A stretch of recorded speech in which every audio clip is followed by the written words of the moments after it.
just past dawn in Colorado Springs, and the Joint Line Express is speeding through the south side of town, with operator Ben Chapman in the cab. Part of Ben's ritual was he came through the valley. He would take that second to look at Pikes Peak and just kind of pause and think about how pretty a day it was.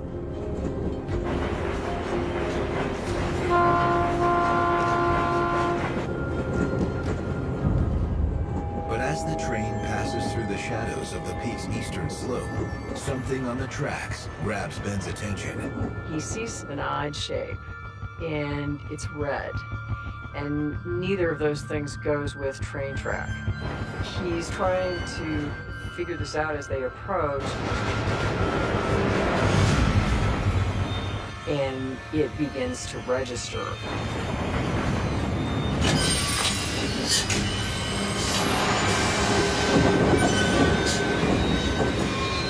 And then he realizes it's a body. CSF engine 11 on single lane number 1. We have a pedestrian on the track. I think it's been hit.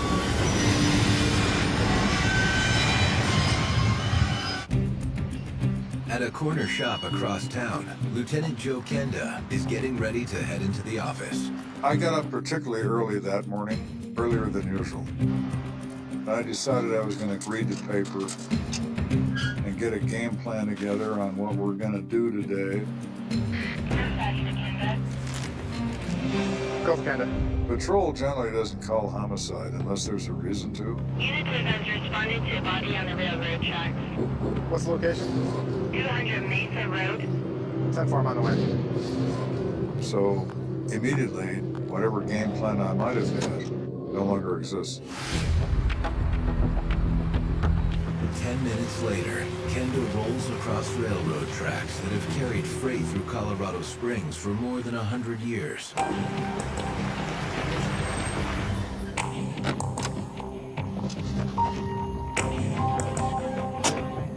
The thing that struck me the most, every time I'd get out of a car at one of these things, all heads would turn and look at me like I had some magic answer for them. So what we got? Got a body on the tracks, and it ain't pretty. Some of the older guys, they've seen about everything, so have I. The body's been decapitated. It looks like the train cut his head off. There's blood everywhere. Hey, Bill. Good morning, Joe. To have someone die in this manner by a train cutting their head off, very odd. On its back, face up, the neck area would have been on the rail. Unidentified male. Who is this guy? Any ID? Anything in his pockets? No wallet, no keys, no ID. Did get a picture of his face, though. It's kind of amazing that the head was as intact as it was. The head is brown-haired with a salt-and-pepper beard. Looks to be in his 40s. Eyes are enlarged. It's called raccooning. The human head is a vacuum. And when you break the vacuum, suddenly it presses the eyes forward, giving this effect of bulging eyes. My first thought is somebody's crossing the railroad tracks and they trip and they fall and it's an accidental death. However, the position of the body argues against Kenda's initial assumption. You could trip and fall 10,000 times and not wind up on your back with the neck on the rail. In addition to that, your instinct is to protect yourself, and you're going to reach out with your hands when you fall. And that would be seen in the gravel, but there's not a stone out of place anywhere within 10 feet of this guy. Can you tell if he'd been drinking? Don't believe so. Would have smelled it in his blood. He had no alcohol. He was actually in a relatively clean state of mind, and yet he's missing his head. Anything else? Won't know anything more until we do an autopsy. Surveying the area, Kenda spots a curious clue just a few yards from the body. A short distance away, probably 15 feet or so, is a 35mm camera on a tripod. The camera is aimed where a train would be approaching. Anything on the camera? A bit. It's a high-end 35mm with an auto timer on it. What's the film count? According to the counter, 36 shots were taken. This scene was bizarre enough without the camera. The camera multiplies that by a factor of 10. Who might have put it there? The camera throws in all these possibilities. What if we have some serial killer,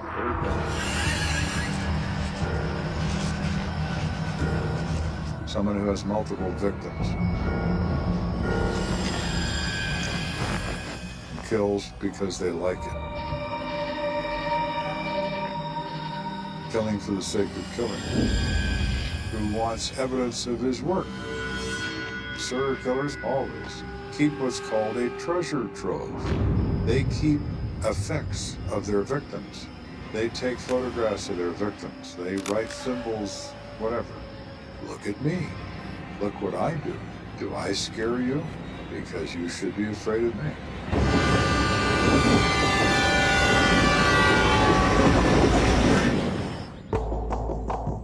All right, let's get that developed now. Will do. Thanks. While the camera suggests a sociopathic killer with a twisted need to document his handiwork, a closer inspection of the victim's body indicates otherwise. A serial killer has to gain control of his victim by some method or means. He's not handcuffed, he's not bound. How'd you get him there without moving a single rock under him or around him? You gotta do something to cause him to place himself in a position to have his head removed by a passing train, for God's sake. Where is the evidence of that?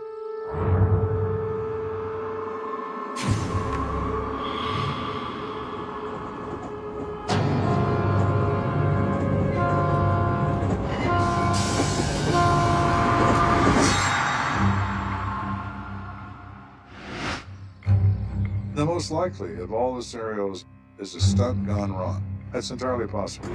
Got it? Yeah, I got it set up. Make sure that you got me in the frame with the train, okay? This is crazy. In the early morning hours, your buddy is gonna take the pictures, you're gonna move at the last minute. Make sure you get me in the train. Are you sure about this? Yes, it's gonna be good. You got it? Yeah, you're in the shot. Here it comes. Dude, you're crazy. Dude, get up, get up. And you get yourself killed. Your partner panics and he runs away. For Kenda, even this theory poses problems. The stunt theory is damaged by no spin marks in the gravel. How'd this guy get away from that camera without disturbing one rock in that railroad bed? How do you do that? Nothing felt right to me. All right, here's what we're gonna do. Everybody spread out, search this entire area, see what you can find. What are we looking for? Anything that connects to this. I don't know what that is, but we need to look. They agree, so off they go.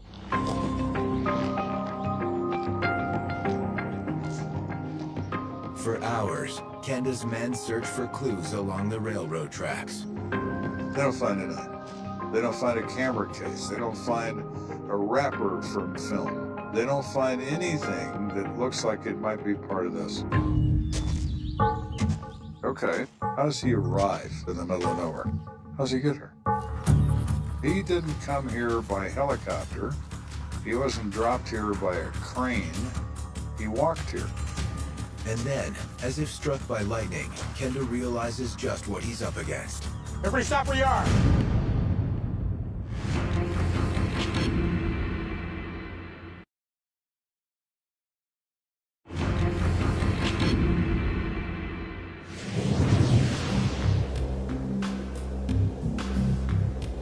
We're investigating the death of an individual who's been decapitated, which in itself is very rare and of course is gruesome.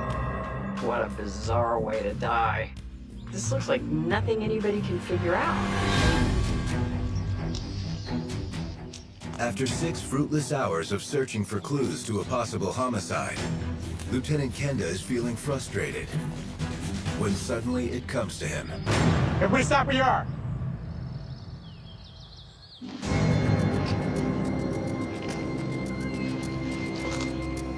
I look at his shoes, they're tennis shoes.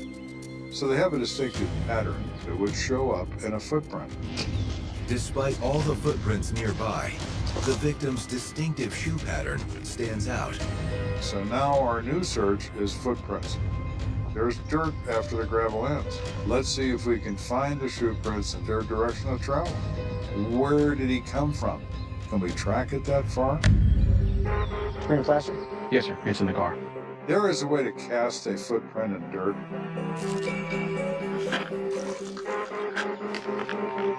Works very well.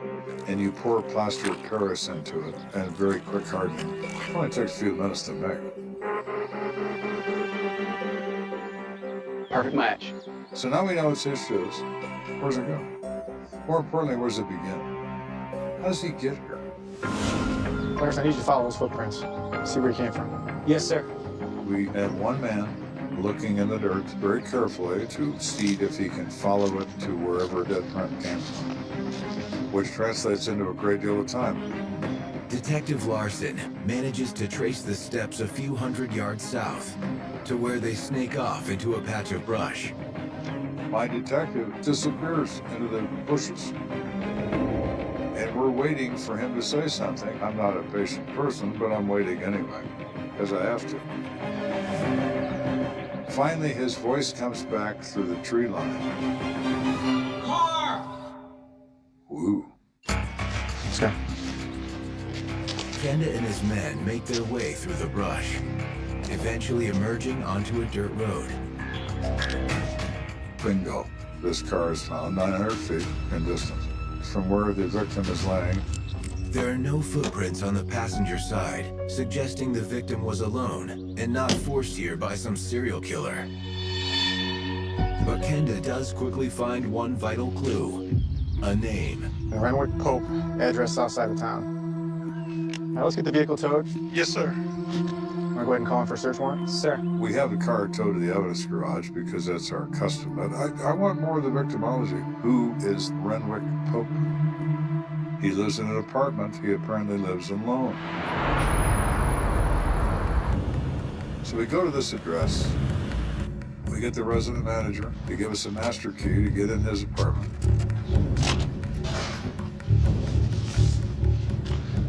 All right, let's spread out, see what you can find.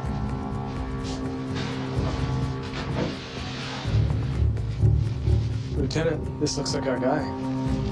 It's him. It's Renwick Pope. He has what appears to be a professional quality oboe. He's a musician. Great. Let's go check the other room. In searching Renwick Pope's home, Kenda and his men uncover yet more signs of a seemingly full and varied life. We find hiking gear. We find climbing gear. There's also an extensive collection of photography albums. He's a talented guy. He has thousands of pictures in his apartment he's taken over a long period of time. Mountain shots, lovely pictures. Lieutenant, there's a woman outside, says her name's Virginia. She wants to know why we're in Renwick's apartment. She says she's a neighbor. Kenda hopes the neighbor can help shed light on why Renwick Pope met with such a gruesome fate. Ma'am, I'm Lieutenant Kenda from the Colorado Springs Police Department. She lives next door, and she's known him for a long time. She knows his name is Renwick, but she calls him Ren. She says, this is a wonderful man. What's going on? Is everything okay? Virginia, I have some very bad news. Mr. Pope was hit and killed by a train. She becomes very distressed, and it takes a while to settle her down. He was such a good guy and caring, and he worked with senior citizens. He was an administrator, and they loved him. And she says he's very concerned about senior citizen issues. Ren Pope worked at 2 senior housing complexes. He managed them, and he was really well liked and had gotten accolades. The residents just adored him. Do you have any love interests? A wife? Any friends? no, he was kind of a loner. She's never known him to go on a date. Never seen anybody come over to his apartment. God, he was so talented. You know, he played the oboe professionally with the symphony.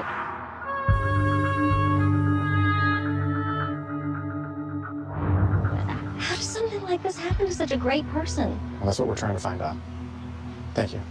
When I go back to his apartment, Found all these pills in the bedroom. the officers in there discovered quite a bit of prescription medication. Could these drugs somehow be connected to Mr. Pope's horrific death? This could be helpful. Can you make sure you get into the corner? Yeah, we'll do. We're gonna head back to the station, check out the car evidence. Let's go. The text had laid out on an evidence table all items found in the car, which were more prescription medication in his name, a couple of other personal items. There's also an audio cassette recorder. When you see that, are we going to get lucky? We rewind the tape. I press play, and it says, "If you're listening to this, you must be the police." well, you're right. I am the police.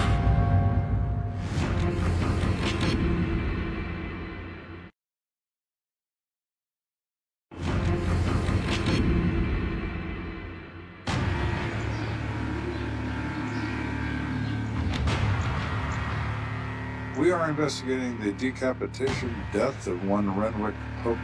He's been run over by a train. We've been pushing through a lot of different theories, discarding them for various reasons. But Kenda's search of Pope's vehicle has yielded a tape recorder with a mysterious audio cassette, whose contents will change the course of their investigation. If you're listening to this, you must be the police. My name is Renwick Pope. You're listening to a voice from beyond the grave. It's very, very bizarre. That tape says one thing loud and clear. I can't stand it. I'm ready to go. Today is the day that I die. Self-destruction. Classified as a suicide. Ready to go to the next life. I'm at peace. And he is completely calm because he's made his decision. He's got heart problems, a minor stroke. All of this has restricted him from his activities which he loves. He believed, whether he was correct or not, I don't know, that this condition of his was going to get worse. According to the recorded message, Renwick could no longer hike and climb to take photos, and his weakened health prevented him from playing the oboe. He was only 49. He was clearly having long-term issues. He sort of had lost everything in his life that gave him pleasure.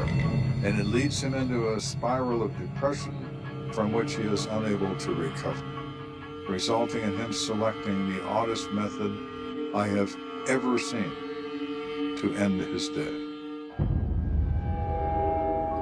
What I surmise is that our man Renwick is very calm. He takes his necessary components, his camera, his audio cassette recorder, his tripod. Our man drives to those tracks. He's familiar with the schedule. It's not hard to get a schedule. If you're listening to this, you must be the police. He made the tape. In the car, a suicide note. He's made his decision.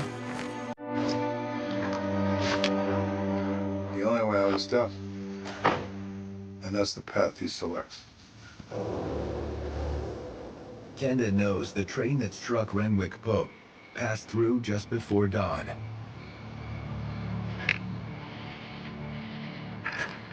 With his photographer's eye, Pope chose a perfect spot to rest his tripod.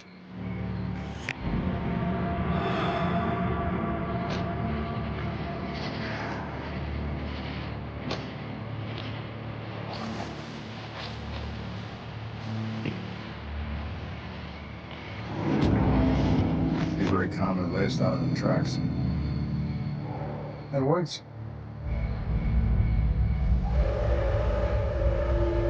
The strongest human instinct is to survive. He overcomes every instinct instilled in him for the last 6,000 years.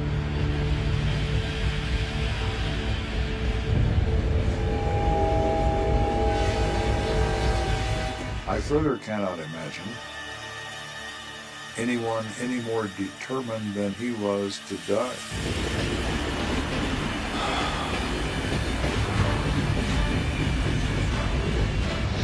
He is laying on this railroad rail, his neck down on that rail, feeling the vibration of death approaching him. Does he get up? No. He lays there and waits for the moment.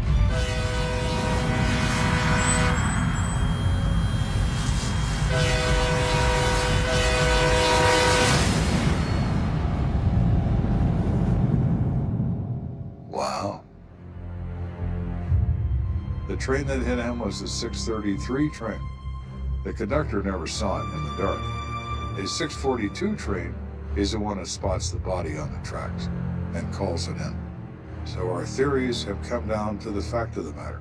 It's a suicide of an extremely unusual nature. Only one piece of the puzzle remains. Renwick Pope's camera, left facing the tracks, held 36 photos. What might those images tell Kenda about what happened?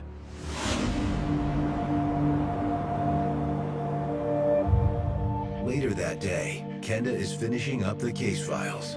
Lieutenant, here's the photos you asked for. Thank you.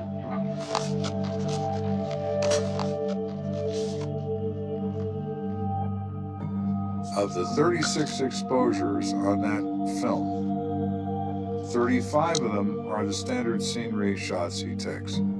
Beautiful stuff. Perfectly framed, artistically done. This guy's life is encapsulated in the last roll of film he ever shot, and scenes he enjoyed, places he loved. The last one is definitely the headlight of a train in the morning mist. This is death. This is death. These other 35 are beauty, and this is death. The train in the morning mist approaching. It makes you sad because there are so many people that would have so dearly loved to help. Renwick Pope was a productive man.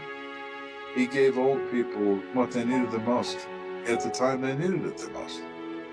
He played beautiful music. He took beautiful photographs. I just can't believe that Pope would select this as a method, but he did. I was looking at the killer when I arrived at that crime scene. I just didn't know it. Coming up, a shocking find in a family basement. A small foot falls out.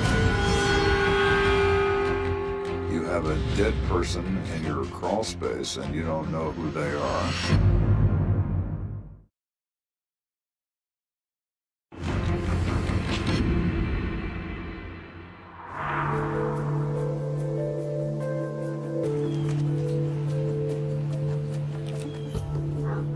It's nearly dinner time at the Harris home in a working-class neighborhood of East Colorado Springs. And 40-year-old Arnold Harris tries to fit one last load of laundry into the dryer. Tracy, did you close this door? You know the dryer can't vent. There's a door that needs to be opened at the crawl space so that the dryer ventilates better. So he opens the door and there's a sleeping bag. Told them to put stuff back. Arnold grabs the bag to unblock the vent, but it's too heavy to move. He unzips it to see what could be inside. A small foot falls out, but that foot is not alive. Cindy! Cindy! Responding to an emergency dispatch, Lt.Joe Kenda and his men arrive on scene just moments later.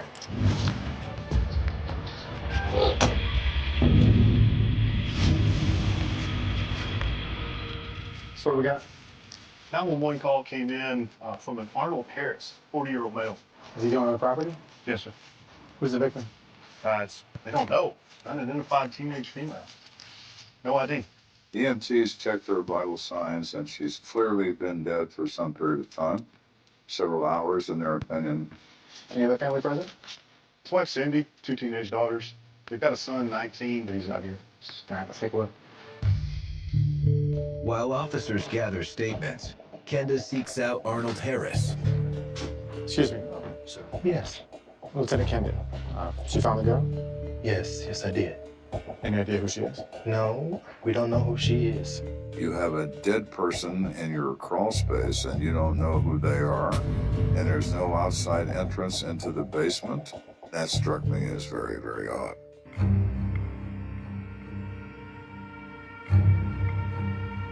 The EMTs moved the body? Yes, sir, from the closet. They opened it up so they could check for vitals. There's no evidence of a fight. Nothing appears to be out of place. Nothing is broken on the floor. Are there any marks on her wrist or ankles? No signs of restraint, sir. She's maybe 18, but she looks younger. She has brown hair. There is some redness on her face where she might have been punched. But if she was, only once. I see no gunshot wounds. I see no stab wounds. But one look at the victim's neck, and Kenda sees a ligature. Meaning a device used to strangle the victim to death. The ligature in this case is a men's tie, and it's pre-knotted, so you can slip it over your head and tighten the knot. A necktie that was embedded so deeply in her neck that at her autopsy, the coroner had to cut this tie out of her neck.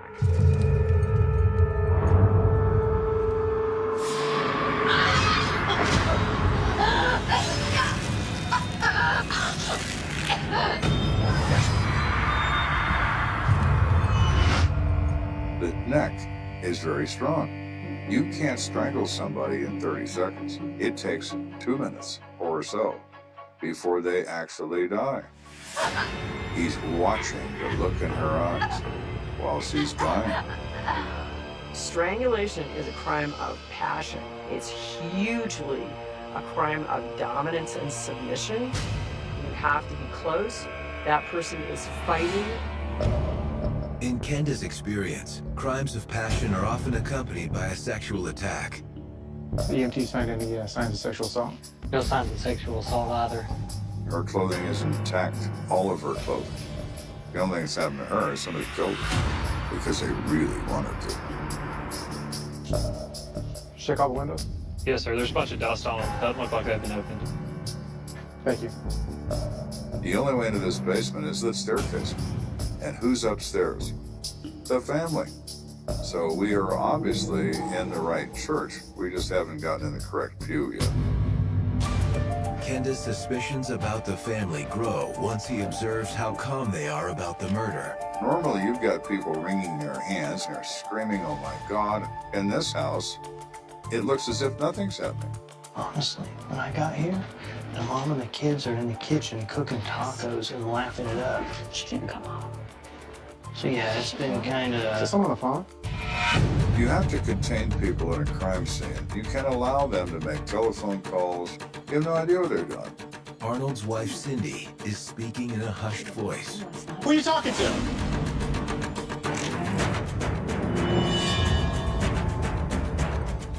What's wrong with this picture? A lot. It's the girl's mother. What? You mean the girl you don't know who it is? That girl's mother? I have a lot of alarms, and they're all ringing loud and clear. Who's that girl in the basement? It's Amy. Amy Vandenhoff.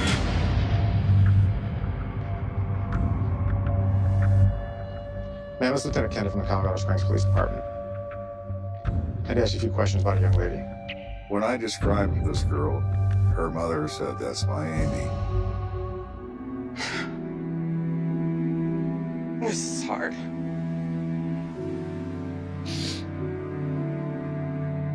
My mom started screaming and said, "No, she can't be dead." Mom, what is it? Hello? Hello? An officer told me that he had just informed my mom that my sister was dead. It was unbearable. 18-year-old Amy Vandenhoff grew up in a tight-knit family with her sister Karen and brother Chris. I definitely think that it was hard for people not to like Amy. She had a very genuine spirit about her, and she was very friendly and outgoing, beautiful, inside and out. Amy was a lot of fun growing up. She was the character of the family. Huge heart. We have an ID on the victim, Amy Vandenhoff. Here's your address. I should head over there and start by giving you statements from the family. I'll be right over. You got it. Kenda returns his attention to Cindy. Cindy's been lying. She knows what's happening. I said, Cindy, you got to answer one question for me. We know where everybody is in this house except one.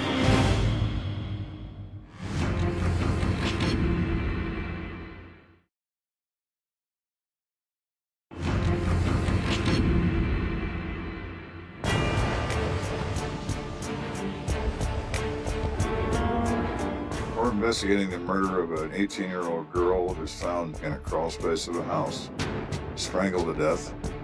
The family in this house claim they don't even know who this person is.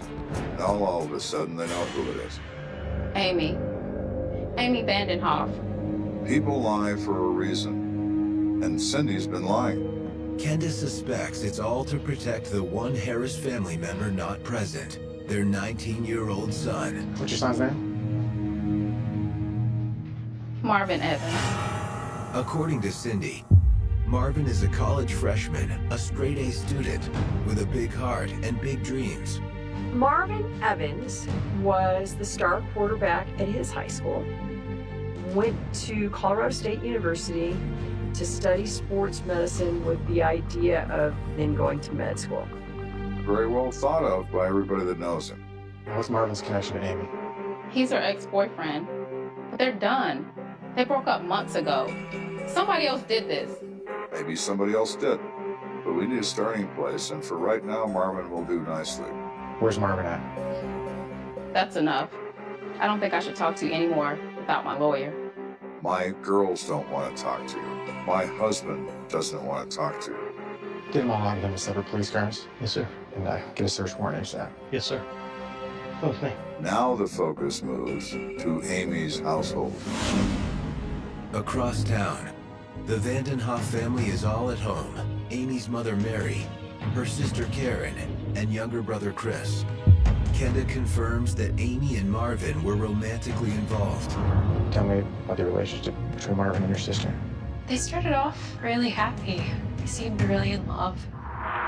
He seemed to be very charismatic, willing to make her feel like a queen. But as this relationship progresses, things begin to change.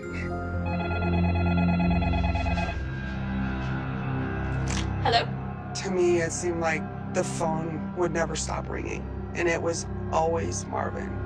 What you doing, baby? I'm at the house hanging out with friends. I believe that's when Marvin's true self made its appearance.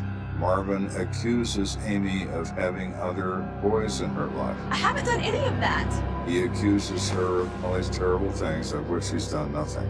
Marvin, I'm not doing this. I'm not doing this with you. I'm hanging up. I'm done. Amy decides this is not going to work. Amy's sister Karen tells Kenda that after the breakup, things went downhill fast. They got, it got kind of threatening. Do you remember any particular incidents? Yeah, about 2 months ago, Amy had some friends over, and About what time was it? it was like 12:30 or 1 in the morning. Marvin parked his car up the street, took his shoes off to walk up the driveway.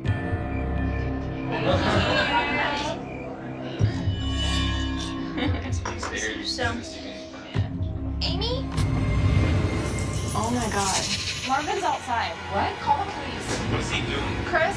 When they start showing up at your house at night and looking in your windows, that is creepy. What are you doing, man? Hey, I know Amy's in there. I want to know who's that guy in there. Get away from my sister. Call the cops. Get out of here. That is somebody who is obsessed with you. It's okay. Okay. Now she's truly afraid of him, and she receives a permanent restraining order. He can't be within 100 feet of her. He can't come near her. With the police and all involved, we thought a restraining order would take care of it.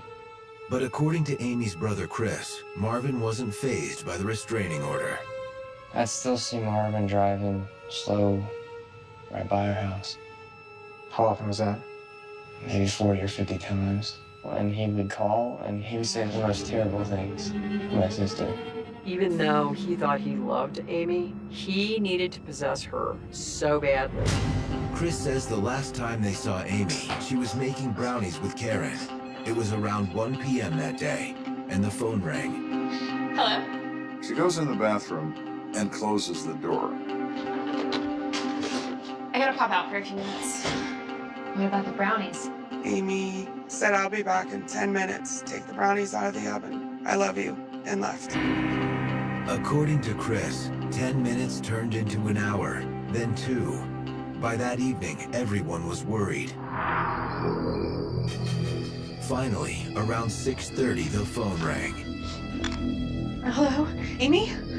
It was Marvin's mother, Cindy. What's wrong? Cindy called her to tell her her daughter's dead in her house.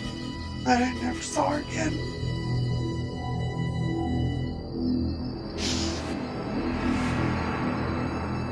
With the Vandenhoff family's statement in tow, Kenda needs to find his lead suspect, Marvin. The family gives Kenda a start, the number to Samaritan House where he works. This is Lieutenant Kenda from the Colorado Springs Police Department. How can I help you? Do you have a Marvin Evans there?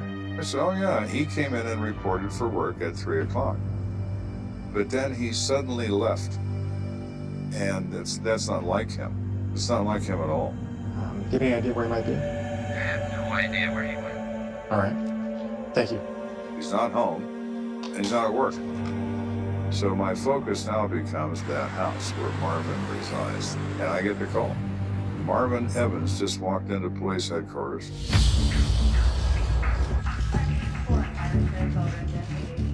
Marvin Evans? Yes, sir. Lieutenant Kenda? Have you read his rights? Yes, sir. Marvin seems willing to cooperate. But before Kenda can obtain a statement, Marvin's mother Cindy rushes in. She whispers something in her son's ear. And he says, we think it would be in my interest if I'm represented by an attorney. Fine. This conversation is at an end. And Marvin Evans, you're under arrest for the murder of Amy Vandenhoff. Go ahead and cuff him. Kenda might not have a statement from Marvin, but his men have unearthed some incriminating evidence from Marvin's room. There is another tie in his closet that is very similar to the murder weapon, and it is pre-taught. So here we have an exact exemplar of the ligature used to kill our victim. We also find love letters, all sorts of incriminating stuff in these letters about how he's going to get even for this, and he's going to do all these terrible things. It's everything I'm going to need. Armed with this evidence and the statements from Amy's family, Kenda pieces together the events that led to her tragic murder. Hey, listen, don't hang up. It's me. Yeah.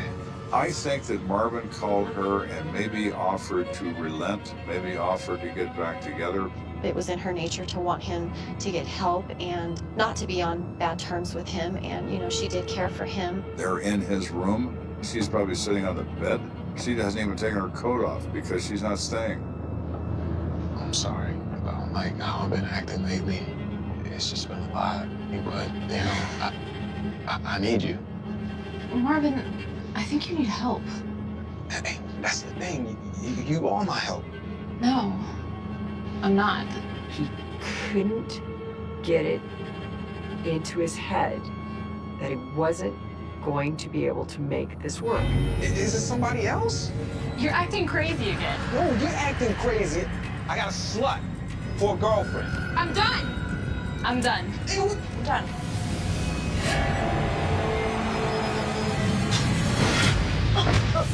He knocked her out.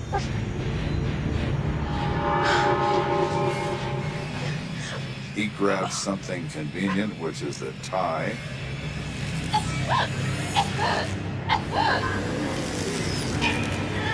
And he becomes this demon. When he draws that knot up, he just keeps pulling.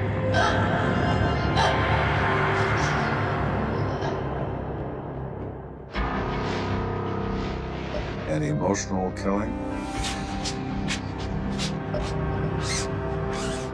High-level emotion. High-level stupidity afterwards.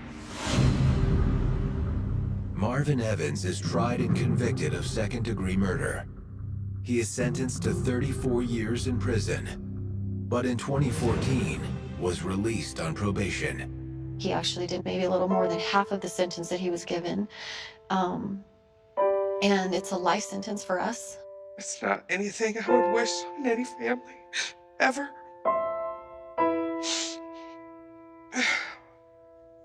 Everybody adored Amy. She was so caring and loving. Those type of memories are the ones that I try and keep alive. Who is Marvin? He is all the things his family says he is. Marvin has such promise. All of that was true up to the moment he put a tie around Amy's neck and took it to the bone. Taking the life of someone who hasn't had a chance to live yet. Who knows what path her life would have taken. Florida, 2005, midnight heat that sticks to your skin like a confession. A streetlight buzzes over a quiet cul-de-sac, and in the thin orange glow you can see something that doesn't belong. A front door left open, just wide enough for darkness to breathe inside. No screams. No struggle visible from the sidewalk. Just a house that looks normal from 10 feet away, and wrong from the moment you step onto the porch. Inside, a ceiling fan turns lazily, pushing warm air around a living room that still smells faintly of citrus cleaner and perfume, and on the coffee table a glass sweats into a ring, untouched, as if someone set it down and simply vanished. The clock on the microwave blinks 12 o'clock like it forgot how time works. And in that blink, in that open door, the entire town will later swear they can hear it. The moment the case begins, the moment it gets its name, the moment it becomes a cold case before the sun even rises. Her name is Maribel Sloan. 29. Marketing coordinator at a beachfront resort in Brevard County, the kind of job that makes you look cheerful even when you're tired. She's the woman you see in the grocery aisle holding a stack of glossy magazines, hair pinned up with a pen, eyes scanning the headlines like she's always calculating what happens next. She has a laugh that spills fast and bright, friends say, like someone shaking a jar of coins. She has routines. That's what everyone remembers first in cases like this, routines. Because routines are supposed to protect you. Routines are supposed to leave a trail. Maribel's routine starts early. Sunrise jog along the river walk. Quick shower.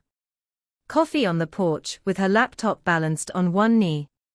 She texts her sister, Celeste, almost every morning, even if it's just a lazy you up, with too many vowels. She drives the same route to work, the same turn past the shrimp shack, the same red light that always drags. She parks in the same spot at the resort and complains about the same gull that keeps attacking the trash bins. Little anchors. Ordinary. Predictable. On Wednesday, August 17, 2005, the anchors snap. It begins with a missed call. Then another. At 9:12 a.m., Celeste sends, "You okay?" No response. At 10:04, Maribel's manager calls to ask why she isn't in the morning meeting. At 10:30, the manager tries again, voicemail. At 11:15, the resort's HR assistant emails. At noon, Celeste leaves work early with a knot in her stomach and drives to Maribel's house, telling herself the whole way that her sister is probably sick, probably sleeping, probably fine. People always do that, right up until the front door is open. Celeste later tells detectives the air inside felt heavy, like a storm was trapped in the walls. She calls out, "Marie." She steps in. The fan turns. The glass sweats. The couch cushions are neat. Her sister's purse is on the chair, straps folded like hands. Her keys are on the counter. Her phone is not. And the backslider, unlocked. Police arrive at 12:47 p.m. The first officer on scene is Officer Donnell Voss, a local patrolman who has handled drunk tourists, petty theft, domestics that end with broken dishes and tears. This is different. He walks through the living room. He sees a pair of sandals kicked off near the hallway. He sees the bedroom door half shut. He pushes it open with 2 fingers. The bed is made. Tight hospital corners. Not slept in. On the dresser, jewelry arranged in a perfect line, bracelet, earrings, a silver chain with a tiny shell pendant. On the nightstand, a paperback thriller with a bookmark halfway through. In the bathroom, her toothbrush is dry. No blood. No overturned furniture. No obvious sign of a struggle. But the quiet is too perfect, too staged, like the house is holding its breath. Detective Nina Carraway takes the call. 36. Sharp jaw. Hair pulled tight. The kind of investigator who notices what you don't say. She arrives with crime scene techs and that slow, methodical energy that makes neighbors gather behind curtains. The house is taped off. The street becomes a hive of whispers. A child on a bike gets shooed away. Someone's dog barks until a deputy tells them to take it inside. And in the sticky Florida heat, Maribel Sloan becomes a headline in real time. Missing woman, door left open, community shocked. The first sweep is routine. The second is not. The crime scene tech finds a smear on the inside of the backslider, faint, like someone touched it with sweaty hands. There are partial prints, not clean enough to run. They dust anyway. They bag anyway. They photograph the shoe impressions in the sandy strip by the patio, impressions that overlap like a messy dance, one set small, likely Maribel's. Another heavier, deeper at the heel. A man's shoe, maybe. Size unknown. Brand unknown. But it's there. It's something. Then the neighbors. Across the street, Mrs. Harlan swears she heard a car door slam at 2 a.m. She didn't look out, because she thought it was teenagers. Next door, a guy named Ron says he saw a dark SUV roll through around 1:30, slow like it was searching for an address. Behind the house, the McKays say their motion light clicked on at 2:17, but when Mr. McKay looked out, the yard was empty. Everyone has a detail. Everyone has a time. None of them match perfectly. They never do. Detective Carraway starts where all disappearances start now, the phone records. The bank activity. The last known digital breath. Maribel's debit card shows a purchase at 9:38 p.m. the night before. Gas station on A1A. 2 bottles of water. A pack of gum. A candy bar. She used her rewards card. She smiled at the cashier, according to the clerk, and joked about the humidity ruining her hair. She got back into her car, silver Honda Civic, 2003, and drove away. Her phone pings a tower at 10:12 p.m. near her neighborhood. Then nothing. No activity after that. No texts. No calls. No voicemail. No good morning to Celeste. Just a line that drops off like the ocean floor. They check the Honda. It's in the driveway, parked straight. Doors locked. No sign of forced entry. The glove box holds insurance papers, a stack of CDs, and a crumpled receipt for the gum. There's a beach towel in the back seat, still damp, smelling of salt. There's sand on the floor mat. There's a tiny pink plastic flamingo hanging from the rearview mirror, swaying when the tech opens the door, like it's nodding yes to questions no one can answer. Caraway interviews Maribel's co-workers. The resort has cameras, but they only cover employee entrances, not the parking lot. Maribel was at work Tuesday. She was seen at 5:42 p.m. leaving through the staff door, carrying her tote bag and a takeout container. She waved at security. She said, "See you tomorrow," like tomorrow was promised. The security guard remembers because she always said it, like a charm. They pull her friends in. Her boyfriend, Mason Klein, 31, electrician, forearms tattooed, smile that doesn't reach the eyes when he's nervous. He tells detectives they had dinner Monday, argued about something stupid, then made up. He says Tuesday night he worked late, got home around 11 o'clock, fell asleep on the couch. He says he called Maribel at 10:45, but it went to voicemail. He says he figured she was asleep. He says he woke up to the news. Caraway listens and watches. Watches the way his fingers tap the chair leg. Watches how he talks too fast about irrelevant things, traffic, the job site, a co-worker named Derek. People do that when they are scared, or when they are lying, or when they are both. She asks for his phone. He hands it over. She asks where he was at 2 a.m. He says asleep. She asks if anyone can verify. He says no. And the room tightens. Then there's the ex.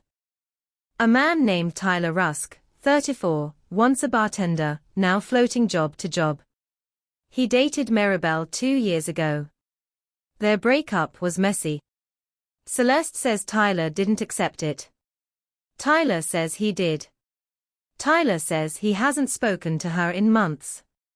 Tyler says he was home all night, watching a game, drinking beer, alone. Tyler has a history, nothing violent on paper, but plenty of noise, disorderly conduct, trespassing, a restraining order filed and later dropped by another girlfriend. That's the kind of history that makes investigators sit up straight. They run him. They run Mason. They run everyone who ever raised their voice in Maribel's orbit. The town runs with it too. Flyers bloom on telephone poles, on grocery store corkboards, on the glass of the shrimp shack. Maribel Sloan, missing. Contact police. Her photo is everywhere, bright eyes, sunlit hair, a smile taken on a day that now feels like a cruel trick. Volunteers form search parties. They comb mangroves and drainage ditches. They wade through marshy flats where mosquitoes swarm like static. They search the riverbank. They search vacant lots. They search abandoned motels where doors hang off hinges like loose teeth. They search because searching feels like control. Day 3 brings the first possible. A jogger finds a single sneaker near a service road by the causeway. White. Women's size 7. The kind sold at any store.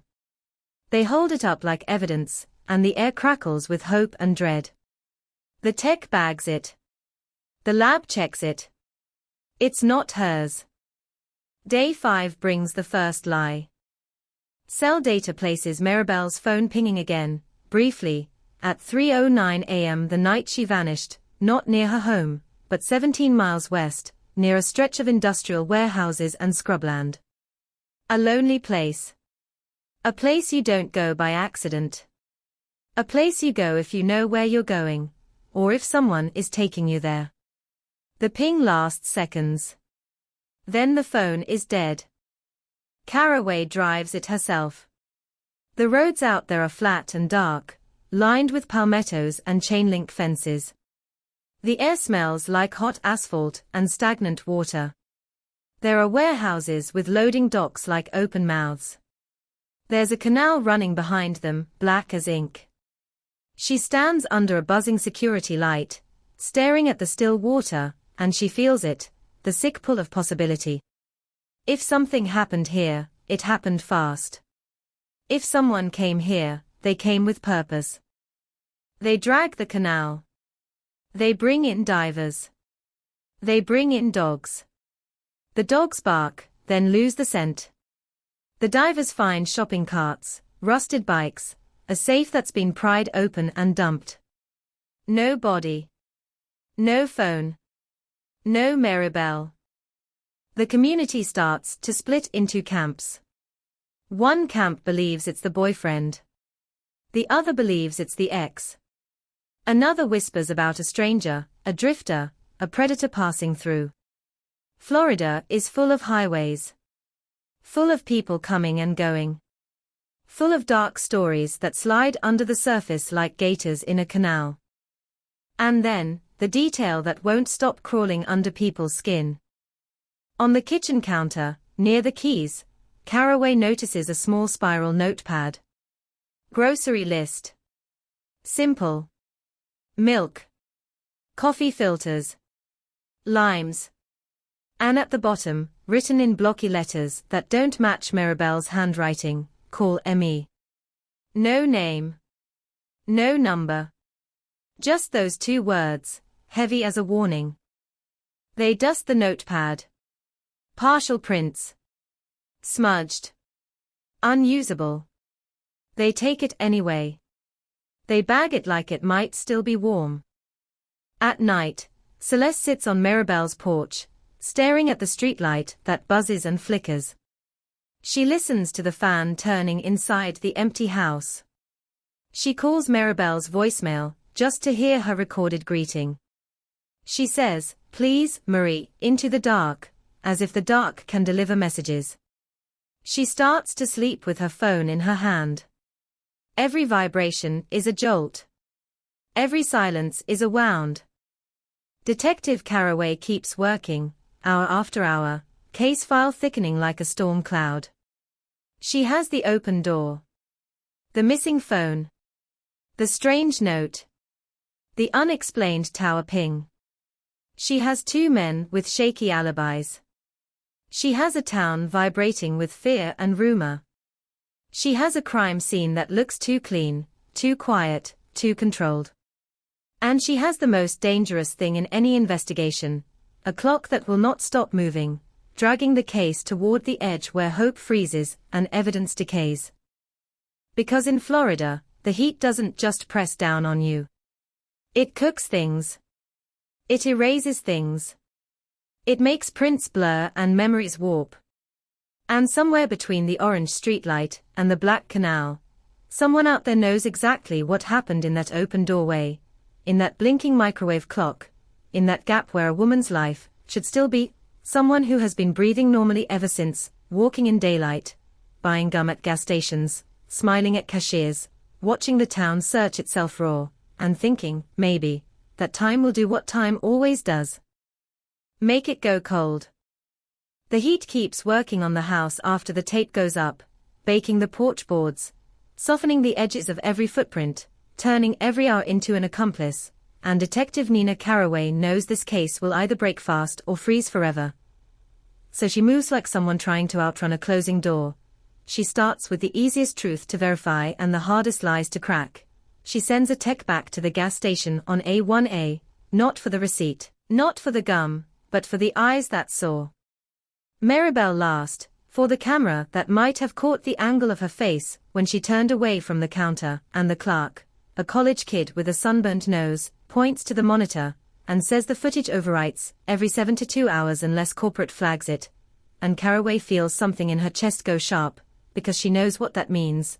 She knows there are only 2 kinds of missing persons cases, the ones where you have the camera, and the ones where you don't, and this one is trying to slip into the second category. So she gets on the phone, gets corporate on the line, barks a preservation request like it's a threat. And when the footage finally appears on a dusty back office screen, it's grainy and tinted green, but it's enough to make the room go quiet, because Maribel is there at 9:38 p.m., hair pulled back, tote bag at her shoulder, and behind her, 2 steps back, half in frame, there's a man. Not a clear face. Not a plate. Just a silhouette with a baseball cap pulled low, the brim cutting his eyes into shadow, his posture angled toward her like he's listening, like he's waiting, like he's timing something, and the moment Maribel reaches for her change, he shifts, his head turning with her movement, subtle, controlled, and the clerk swears he didn't notice at the time, swears the guy didn't buy anything, swears the guy might have been outside by the coolers, and Caraway watches the clip again, then again, hunting for micro details, the way predators hunt for weakness, looking at the way Maribel's shoulders sit, loose, not tense, looking for any sign she knew him, and she doesn't see fear, she sees nothing at all, which is almost worse, because it suggests the danger was wearing a normal face. Back at the station, the case file starts to swell with paper and possibility, and Caraway does what detectives always do when they are staring at a void. She builds a timeline so tight it could cut skin. She plots Maribel's last debit purchase, her last known call, her work exit, her vehicle placement, the neighbor reports, and she circles the 3:09 a.m. tower ping like it's a blood stain that won't wash out. Then she pulls the phone company records again, not just Maribel's, but Mason Klein's. And Tyler Rusk's too, because alibis are stories and stories leave footprints in data now, and when the analyst drops the printouts on her desk, the ink still warm, Caraway feels the air change. Mason's phone shows activity at 2:41 a.m. A short outgoing call. 23 seconds. Then silence until morning. Tyler's phone shows nothing from midnight to 6 a.m. A perfect flat line that looks less like sleep and more like a phone turned off, and Caraway has seen enough cases to know the difference. So she pulls Mason back in, not gently, not with friendly questions, but with that clinical pressure that makes people's pupils widen, and she slides the call record across the table like a blade. Mason blinks at it, slow, then fast. His jaw flexes. He says it must have been an accidental dial. He says he rolls over in his sleep. He says his phone was on the couch. He says he doesn't remember. Caraway asks who he called. Mason looks down, and Caraway watches his throat bob as he swallows, a motion so small it's almost nothing until you realize how much it means, and he finally says a name, Derek Mullins, co-worker, the same Derek he mentioned too quickly before, and Caraway feels the hairs on her arms rise, because people don't accidentally dial co-workers at 2:41 a.m. unless their night is already broken. They bring Derek in. Derek is 38, broad-shouldered, construction-hardened, and he tries to joke at first, tries to make it casual, but Caraway doesn't smile. She doesn't give him the oxygen. She asks if Mason called him. Derek says no.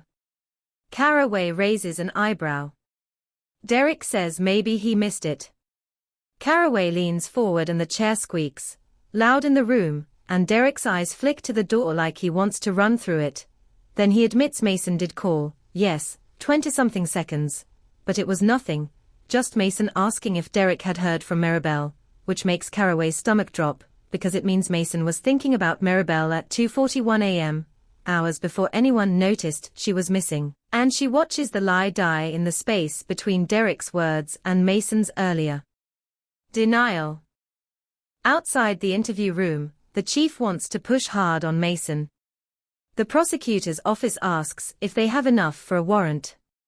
Caraway says not yet, because she's seen how desperation can tunnel a case into one suspect and blind you to everything else, and she refuses to let a missing woman become a statistic, because the department needed a quick win. So she widens the net again. She orders a forensic sweep of Mason's truck, Tyler's apartment, Maribel's car. She pushes for a search of every dumpster within 5 miles of that 3:09 a.m. ping. She requests traffic cam pulls, toll transponder logs, anything that might show a vehicle moving through the night like a shadow with headlights. And the town is watching. The news vans camp near the station like vultures, microphones out, eyes hungry, anchors with perfect hair telling the community to stay calm, while their words drip panic, and the headlines mutate every day, sharper, louder, more certain than the evidence deserves, boyfriend questioned, secrets emerge. Ex with a past, police dig deeper. Strange note found, who wrote call me. People repeat the phrases at coffee shops, at gas pumps, in church parking lots, and fear spreads like mildew in coastal air. A week in, they get their first true break, the kind that makes a squad room go still, the kind that makes a detective's pulse hammer in their ears, because a sanitation worker finds something wedged behind a dumpster outside a strip mall, 15 miles west, not far from the warehouses, a cell phone, water-damaged but recognizable, the same model Maribel used, the same pink case with the worn corner, and when it hits Caraway's desk in an evidence bag it looks like a drowned thing, dull. Swollen, dead, but it is a physical object, it is proof she existed in that direction, and everyone leans in like the phone might whisper. The lab tries what it can. They dry it, they crack it, they scrape what they can from the seams. No usable prints. The SIM is fried. But the tech finds a single strand of hair caught in the case edge, pale and fine, not Maribel's darker brown, and Caraway feels the case tilt again, because pale hair means another person, maybe a woman, maybe a man with light hair, maybe an accident, maybe the thing that will finally tell them who was close enough to touch Maribel's phone in the dark. Then the dogs hit on something else. Behind the warehouses, near the canal, a K9 unit circles a patch of scrub and stops hard, nose down, tail stiff, and barks like it's angry at the earth itself. The handler marks the spot. They dig. They find a shallow depression and inside it, nothing human, nothing definitive, but a cluster of disturbed soil with fragments of plastic and cloth, torn and weathered, and a small metal charm shaped like a shell. Caraway holds it in her gloved palm, and for a second the world narrows to that cold piece of metal and the memory of the shell pendant lined up on Maribel's dresser, and she doesn't know if this is hers or some other lost trinket thrown away years ago, but the timing, the location, the dog's certainty, it all feels like a hand pressing on the back of her neck. The shell charm goes to the lab. Celeste is brought in to view it, and when she sees it her face folds in a way that makes every officer in the room look away. She says it looks like Maribel's style. She says Maribel loved shells. She says she can't be sure. She says it could be anyone's. But her voice breaks on the last word, and Caraway hears what she doesn't say, it shouldn't be here. The lab can't pull DNA from the charm. Too handled, too weathered. But they do pull fibers from the cloth scraps, cheap upholstery, common in older cars, and a trace of industrial grease that matches nothing specific and yet feels like a signature anyway, like someone who works with machines, someone who doesn't get their hands clean easily, and suddenly the warehouse district becomes more than a coordinate on a map. It becomes a stage.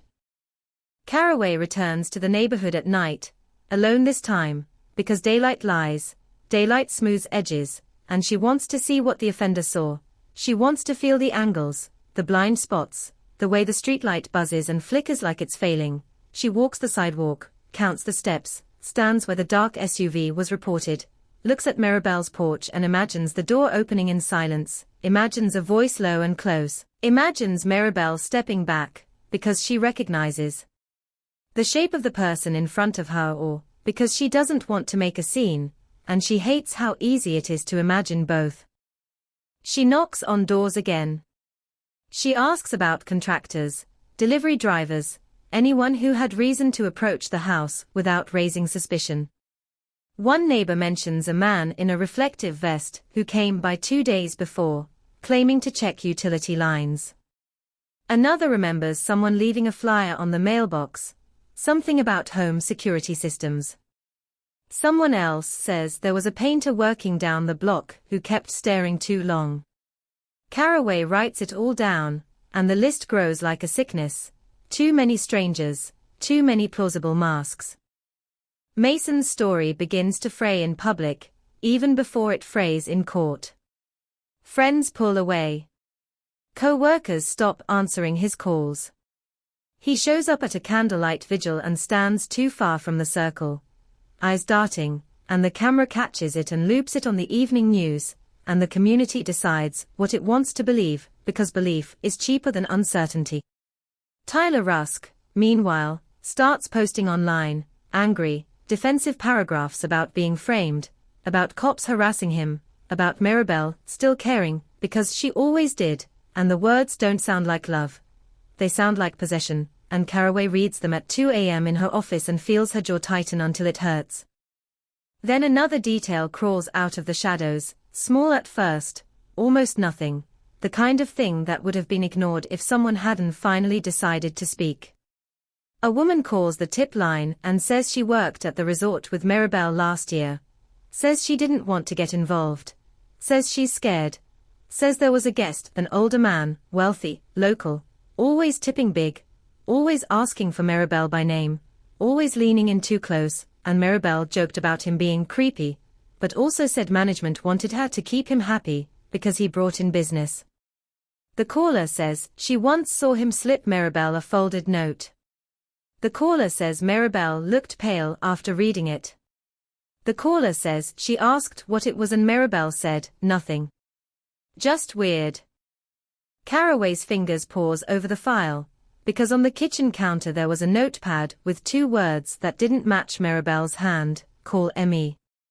And suddenly the case stops being a clean triangle of boyfriend-ex-stranger, and becomes a web, and the strands start to vibrate with new names, new motives, new rooms where predatory behavior can hide behind money and smiles.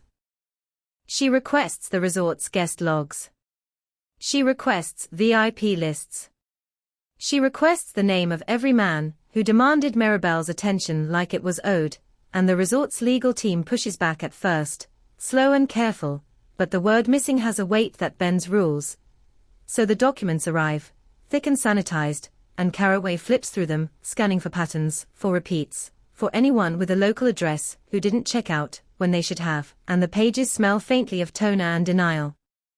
That night, she sits in her car outside the warehouse district again, watching the canal water barely move, watching a security guard smoke beneath a light that makes his face look hollow, and she wonders how many people passed through this place in the hours Mirabelle vanished, how many headlights swept over gravel, how many engines idled, how many doors opened and closed in silence.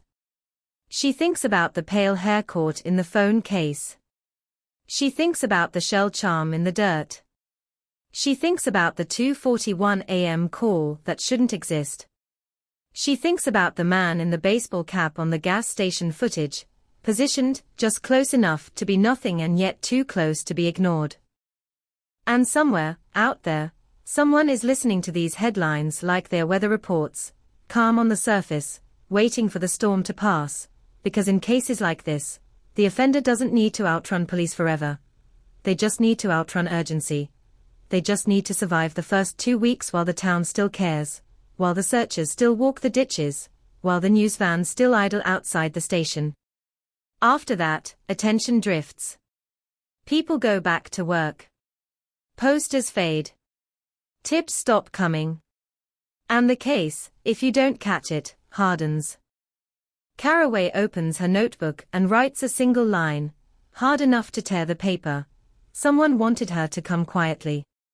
Because the door was open, and the house was intact, and the phone was carried away, and dumped like trash, and none of that happens when things spin out of control.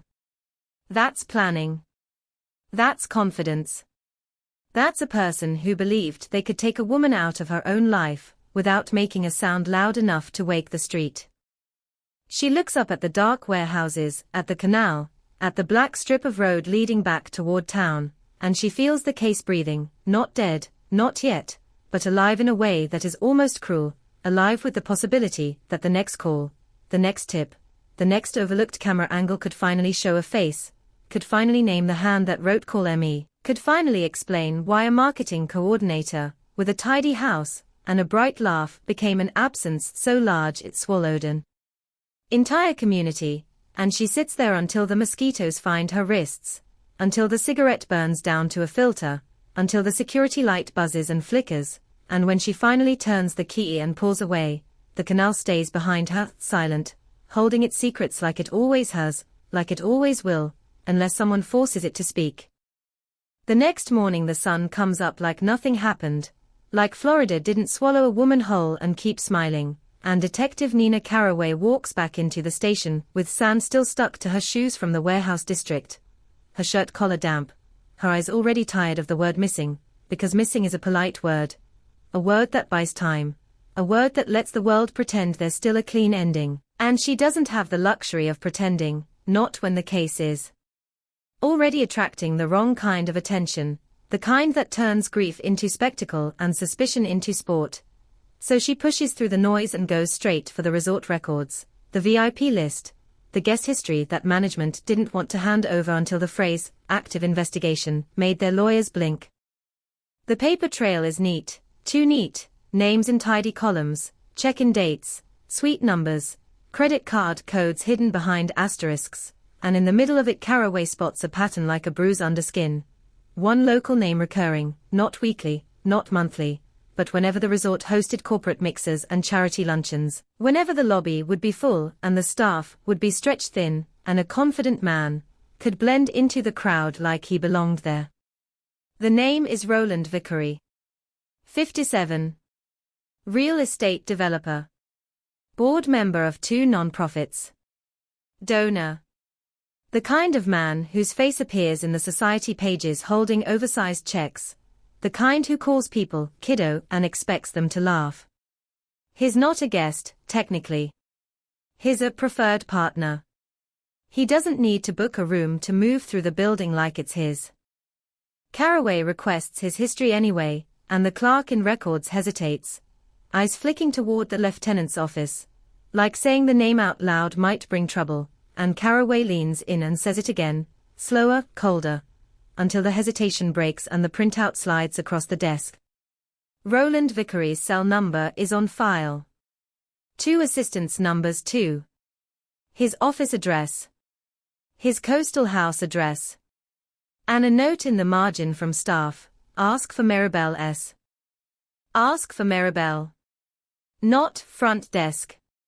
Not sales. Not whoever's available. Maribel. Carraway feels that familiar tightening, the moment when a case moves from fog into shape, not clear, not solved, but shaped enough to cut.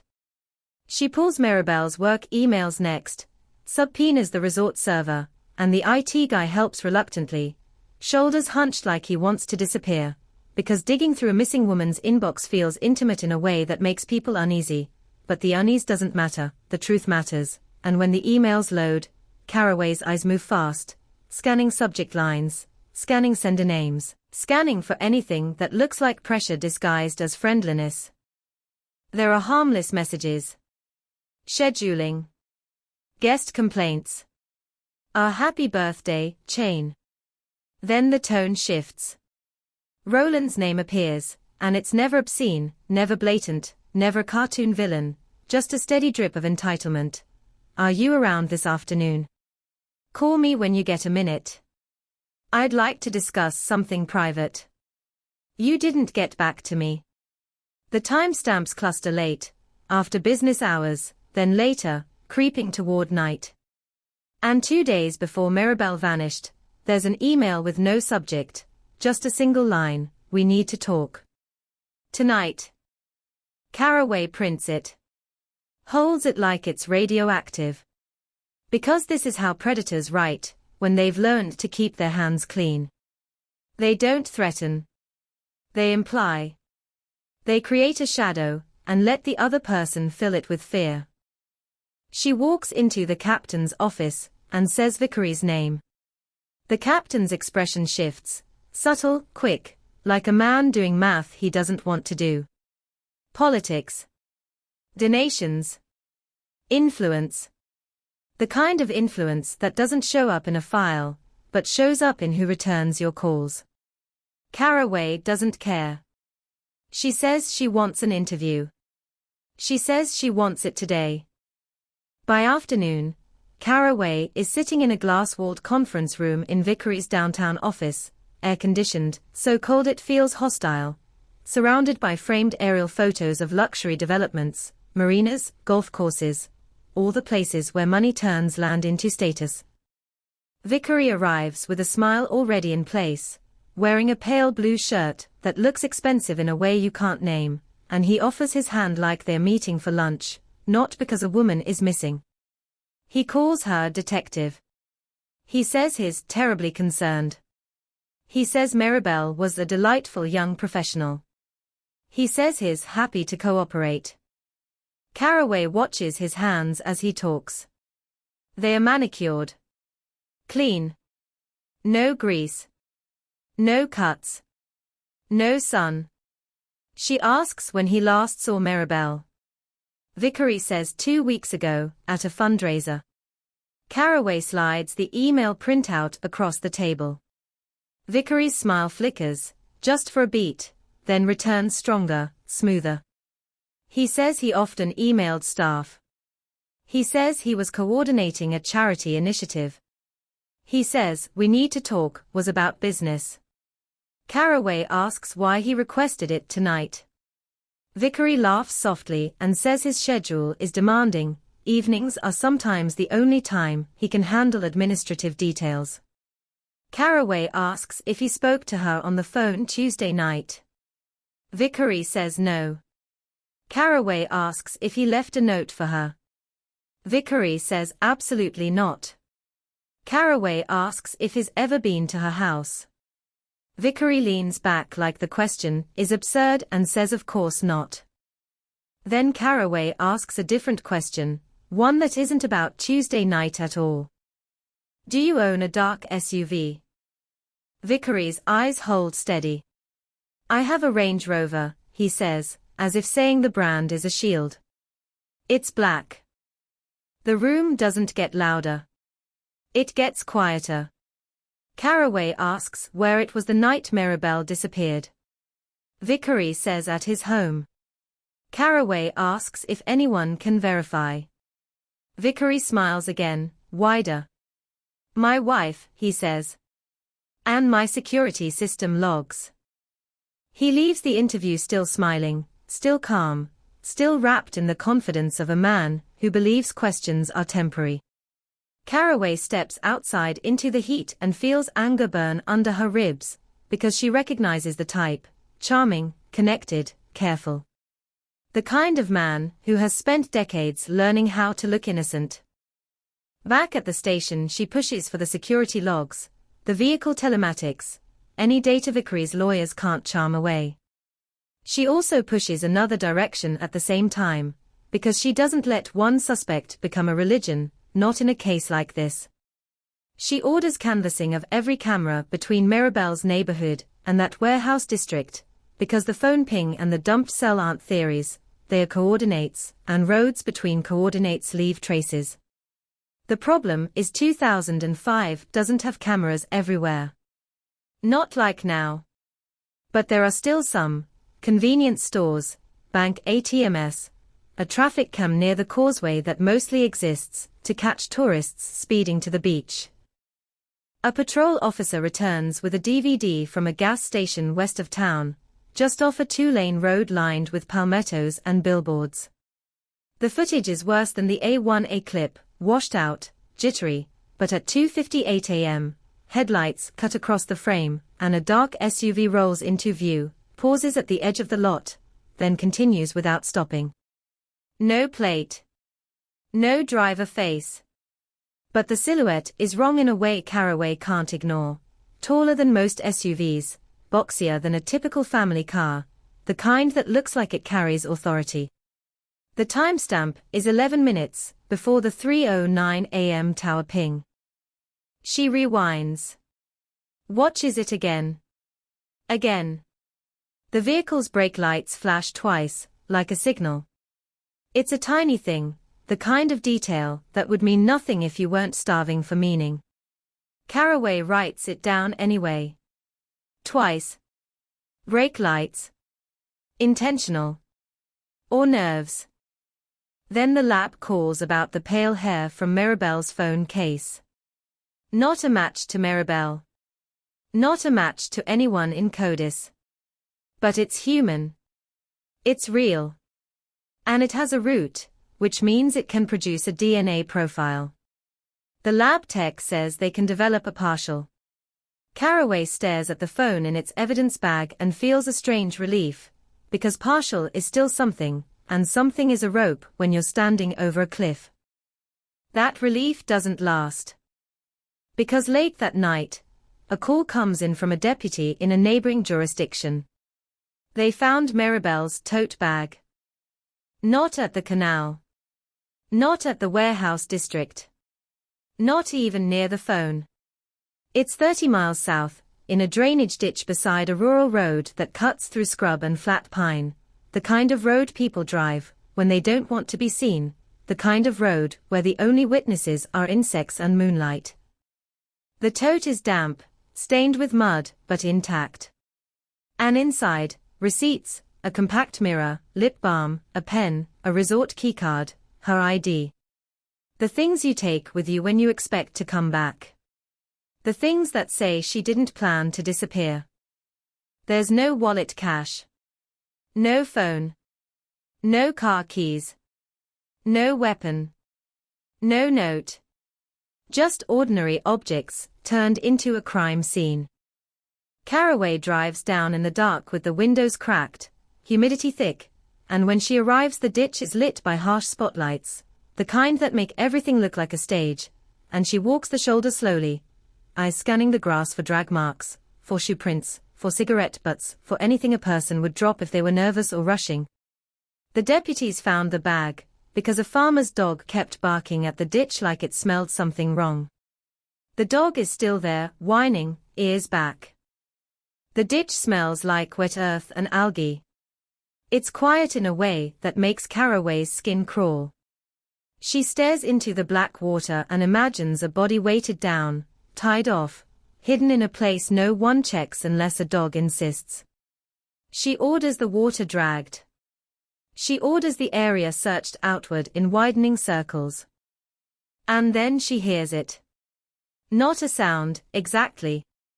More like an absence in the landscape. A stretch of crushed grass leading into a stand of palmettos, as if something heavy was hauled through, as if someone tried to erase it and failed.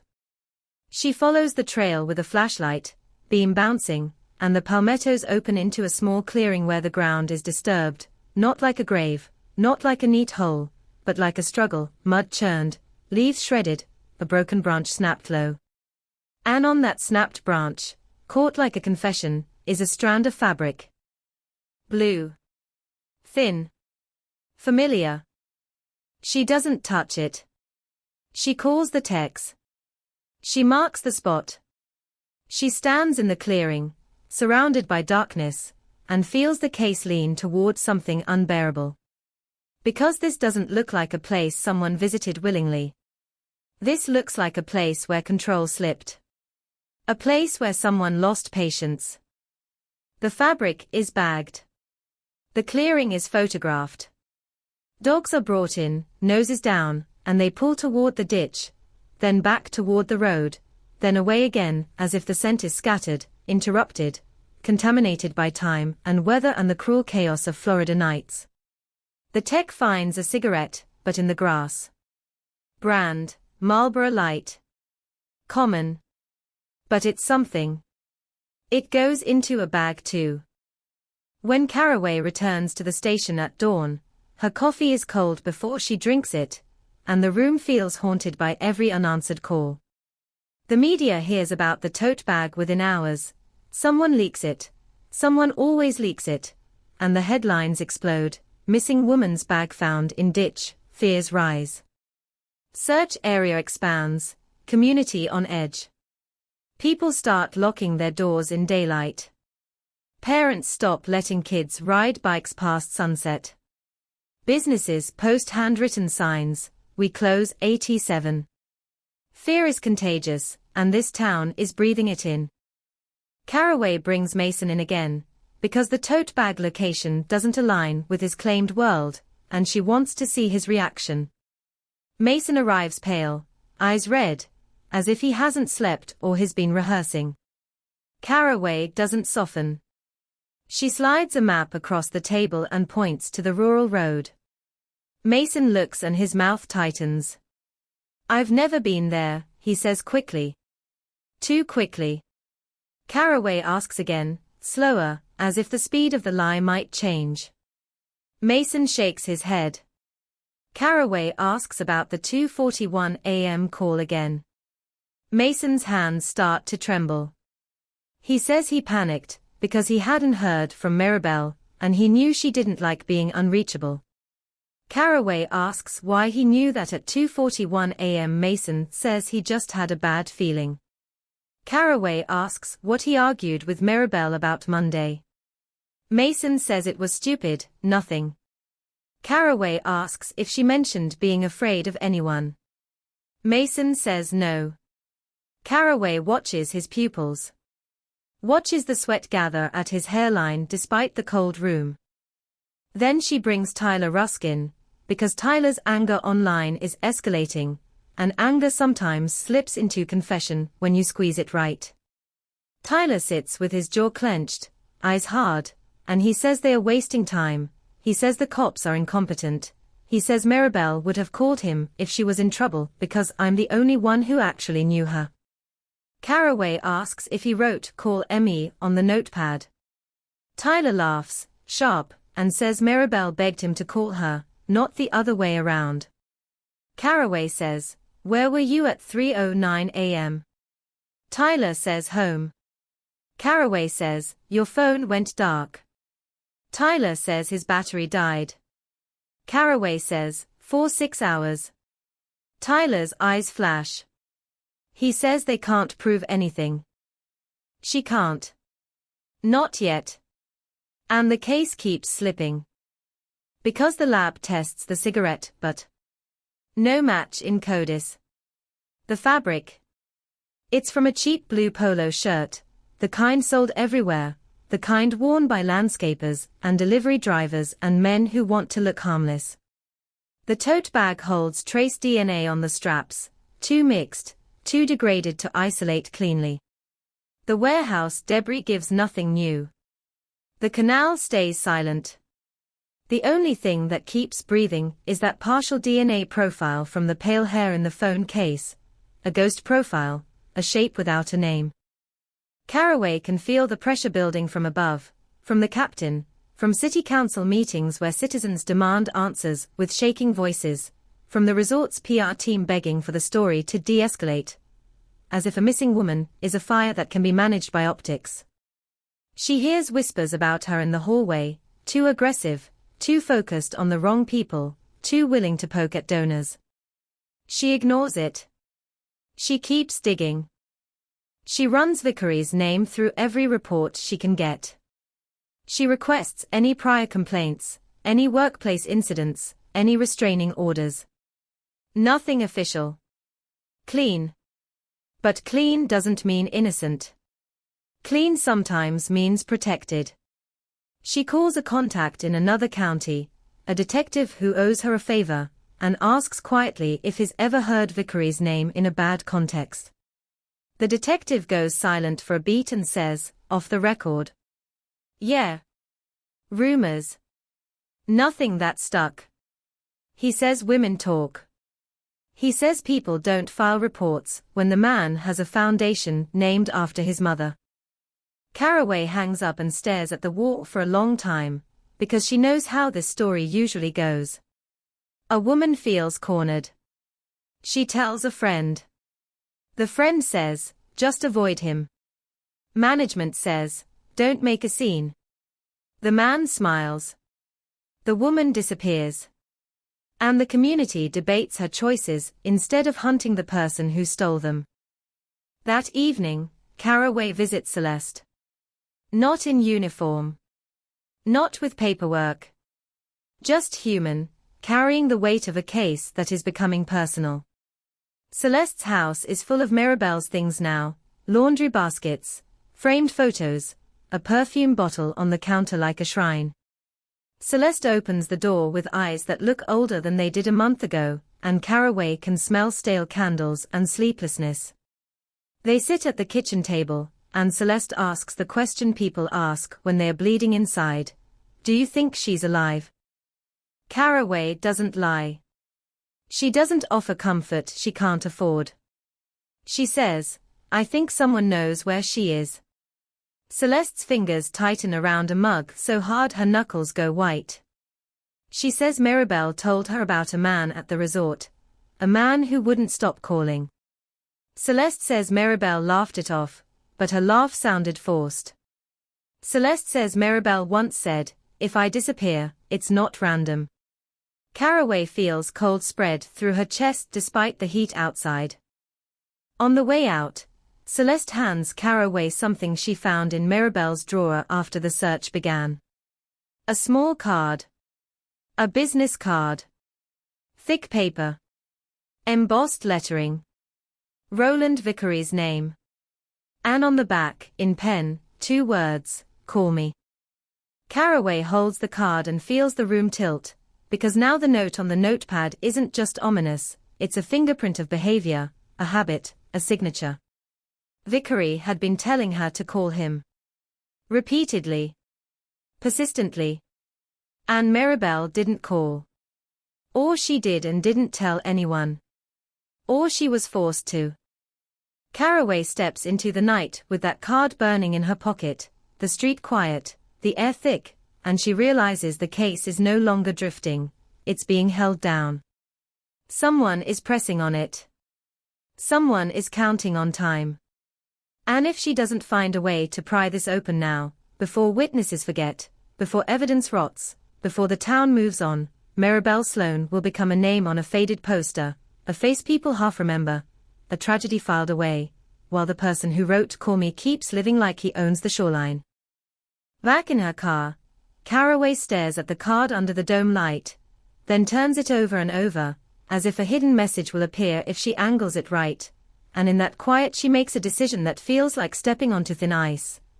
She's going to go after Vickery properly, not with polite interviews and paper requests, but with warrants, surveillance, pressure, the kind of pressure that cracks even the smoothest mask, because someone took Mirabelle out of her house without a sound, carried her phone and dumped it like trash, tossed her tote bag into a ditch like a dare, and if that person thinks money and influence can keep the story quiet, then the only way to beat them is to make the story loud enough that silence becomes impossible. The business card sits in Detective Nina Caraway's pocket like a live ember, and by the time she pulls into the lot behind the station the sky is bruising into dusk and the building's fluorescent lights feel too clean for the mess inside, because now the case has a smell of money, access, entitlement, one of those smells that never shows up in lab reports, but always lingers in hallways where people lower their voices, and Caraway doesn't lower hers. She walks straight to the captain, drops the card on his desk, and watches his eyes flick down, then up, the same subtle flinch she saw before when she said Roland Vickery's name, and she says, flat, we need a warrant for his vehicle data, and his security footage, raw, unedited, and the captain's mouth tightens like he's tasting something bitter, because warrants are paperwork and proof is a fight, and fights against men like Vickery don't just happen in courtrooms, they happen in boardrooms and fundraising galas, and whispered phone calls that never get recorded. He tries to slow her down. He says they need probable cause beyond creepy emails. He says they can't turn the city into a circus. Caraway points to the open door, the dumped phone, the tote bag in the ditch 30 miles south, the call me note, the resort record that literally says, ask for Mirabelle S. And she says, if this isn't a circus already, then what do you call it? And the captain stares at the wall for a second like he's doing that math again, influence versus duty, and finally he nods once, reluctant, like he's opening a door he knows will slam back. Within 24 hours, the paperwork moves. Subpoenas. Preservation requests. Warrants drafted with careful language that won't collapse under defense scrutiny. Caraway and a tech analyst named Gil Ortega start tearing into what they can get, phone records, email headers, cell tower maps, anything to stitch a rope across the gap. Ortega is quiet, fast, the kind of man who talks to screens more than people, and when he pulls Mirabelle's carrier logs again he frowns and says there's an anomaly.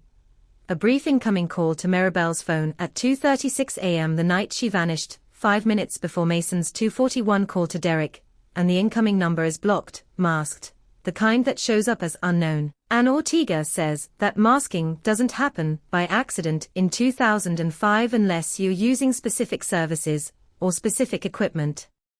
Unless you planned it, and Caraway feels the case tighten, because unknown is not a person, it's a tactic.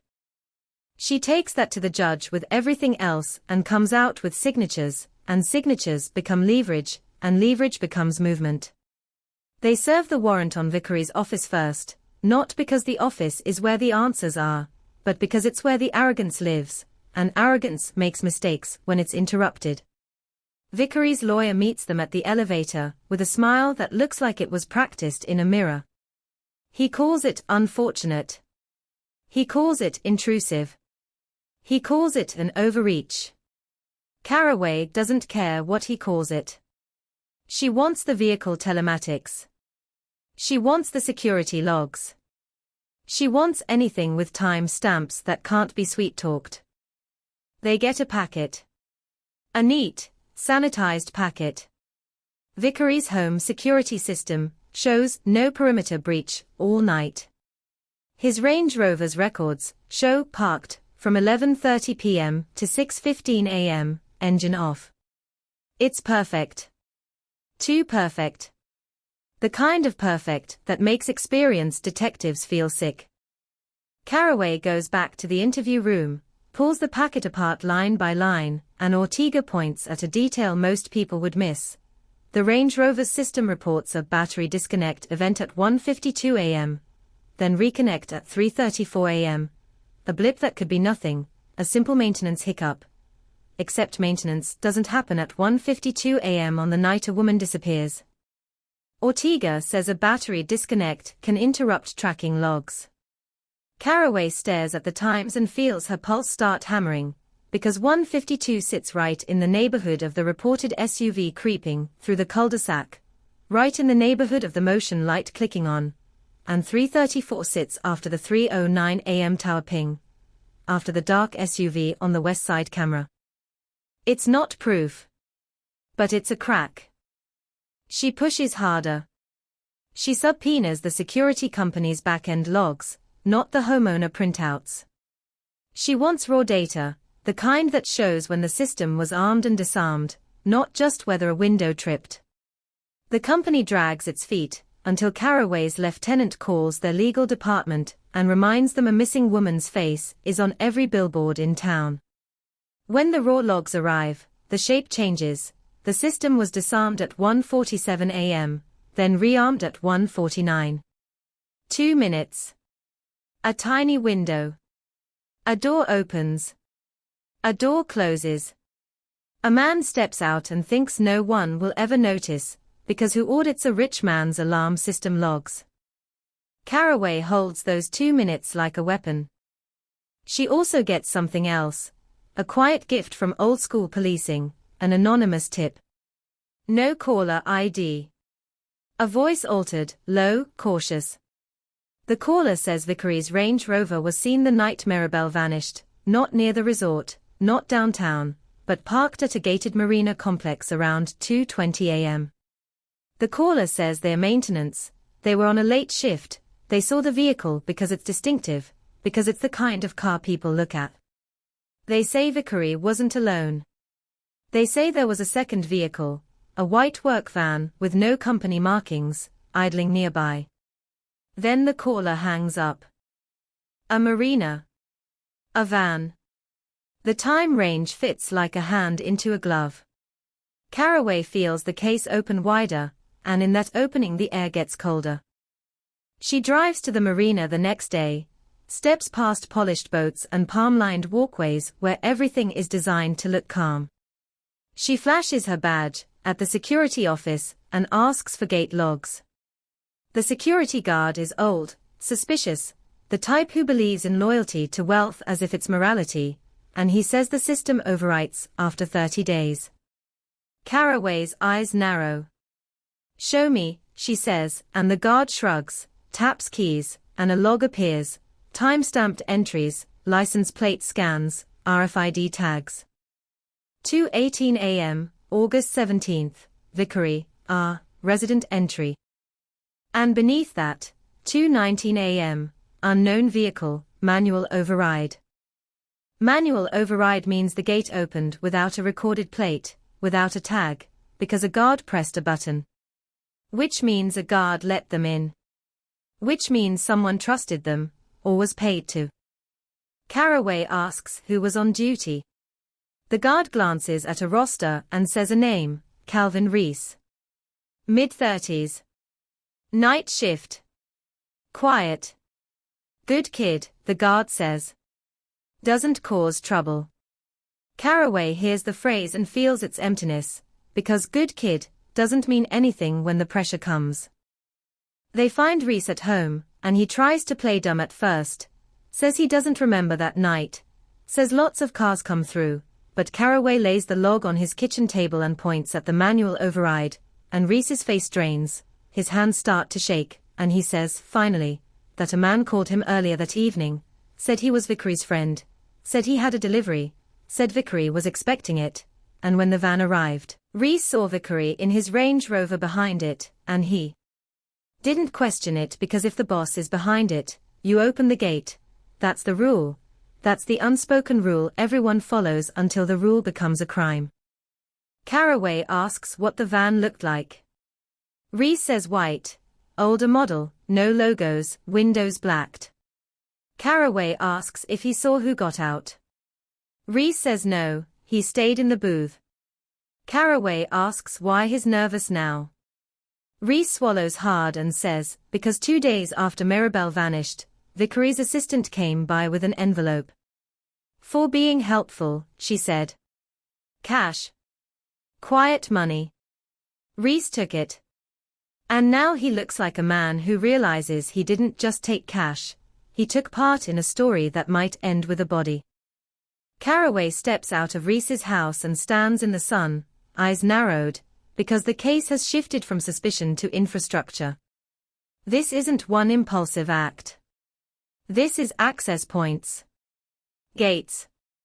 Overrides. Systems disarmed for 2 minutes. A battery disconnect. A van without markings. Pieces that suggest planning, or at least preparation. The kind of preparation that doesn't happen when you panic. The kind that happens when you think you're untouchable. She pushes for marina security camera footage. It exists, grainy, intermittent, aimed mostly at the gate. The timestamp is off by 12 minutes, the picture jitters, but at approximately 2:20 a.m. there it is.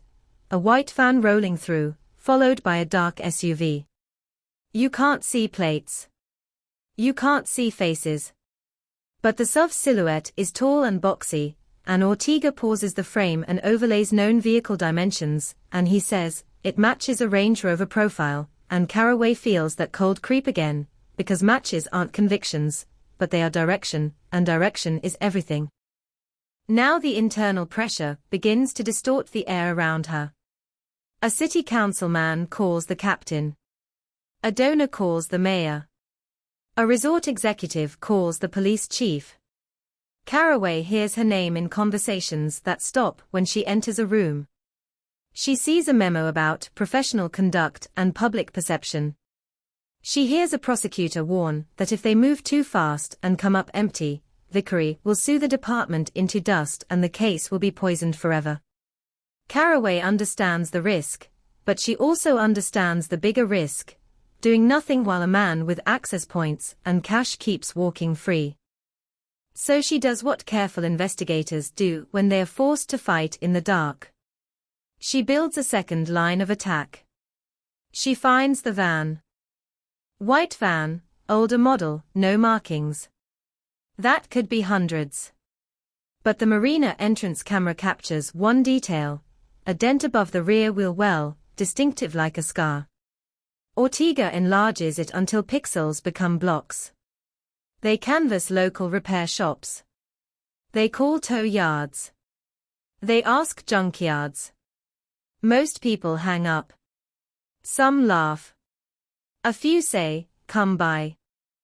On the third day, a mechanic at a shop near the industrial district says he remembers a van like that, because it came in with electrical issues and the owner was impatient, paid cash, didn't want to leave a name. The mechanic says the van had a sticker residue on the door, like a company logo peeled off. He says the man driving it wore a blue polo shirt and smelled like cigarettes. Marlboro Lights, maybe. Caraway feels her mouth go dry, because the blue fabric in the palmetto clearing wasn't abstract anymore. It's a uniform. It's a disguise. It's the kind of shirt worn by service workers who can walk up to your door with a clipboard and you don't scream. She asks if the mechanic has records. He shrugs. Cash job, no invoice. But he says he remembers the van's approximate year and model, a Ford Econoline, late 90s. He says he might have a security camera out back that points toward the lot. He says it's old, but it might have something. The footage plays in a dim office. Grainy, yes, but there, parked crooked near the bay door, is the van, and when a man steps out of the driver's seat, the camera catches the back of his head. Light hair. Pale. Fine. Caraway's heart thuds once, hard. Because the pale hair in Mirabelle's phone case wasn't an abstract profile anymore. It was a person walking in daylight. They can't see his face. He turns away. But his build is clear, medium height, lean, efficient, like someone used to moving equipment. He wears a blue polo shirt. He lights a cigarette. He flicks ash with a quick motion. He walks into the shop and disappears from frame like a ghost slipping into a wall. Caraway asks the mechanic if he remembers anything else, voice, accent, tattoos. The mechanic frowns and says the guy was polite, quiet, and he had a ring on his right hand with a dark stone. Weird ring, the mechanic says. Like something out of a pawn shop. Caraway writes it down. Rings can be bought. But habits can't. She returns to the warehouse district with this new image burned into her mind, driving past chain-link fences and loading docks, looking at every white van like it might suddenly confess. She talks to warehouse managers. She asks about subcontractors, temp workers, overnight deliveries. Most say no. Some say maybe. One says there's a guy who does after-hours maintenance in the area, electrical and vac, always in a plain van, always paid under the table. The manager says his name is Eddie, maybe Evan, something like that, doesn't know his last name, doesn't care. He just fixes stuff, the manager says. He's around. Around. That word again. Around is how predators survive. Around is how they avoid being pinned to a single place long enough to be accused. Caraway goes back to her desk, pins photos and maps and timelines until the wall looks like a storm chart.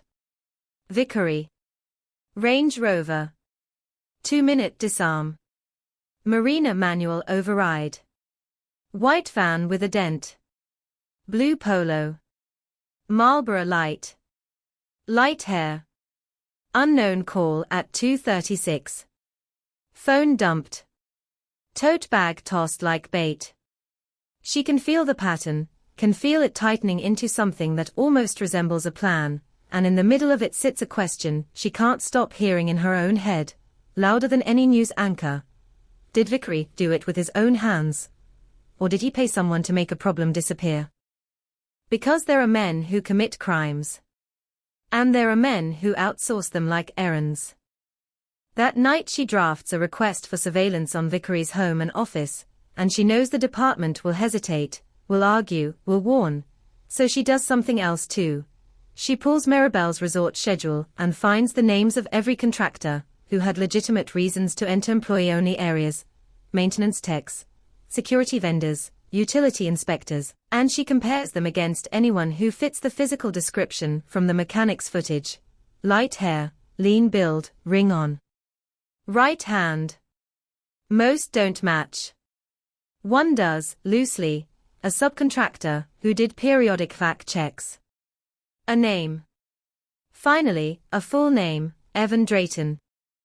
Evan Drayton has no major criminal record, just minor charges years ago, trespass, petty theft, enough to suggest opportunism, not enough to make him a headline. He has a last known address near the county line. He has a phone number that goes straight to voicemail. He has a registration on a white Ford Econoline, late 90s. The plate is current. The van is registered to a small LLC that no longer exists on paper, dissolved months ago. Clean enough to look legitimate. Dirty enough to hide behind. Caraway feels a surge of something close to victory and something closer to dread, because names are the beginning of truth and the beginning of danger, and when she requests a pickup order to bring Drayton in for questioning, she's told to wait, to coordinate, to be careful, because if Vickery's people get wind that police are circling, evidence will evaporate, stories will align, and doors will close. She doesn't sleep.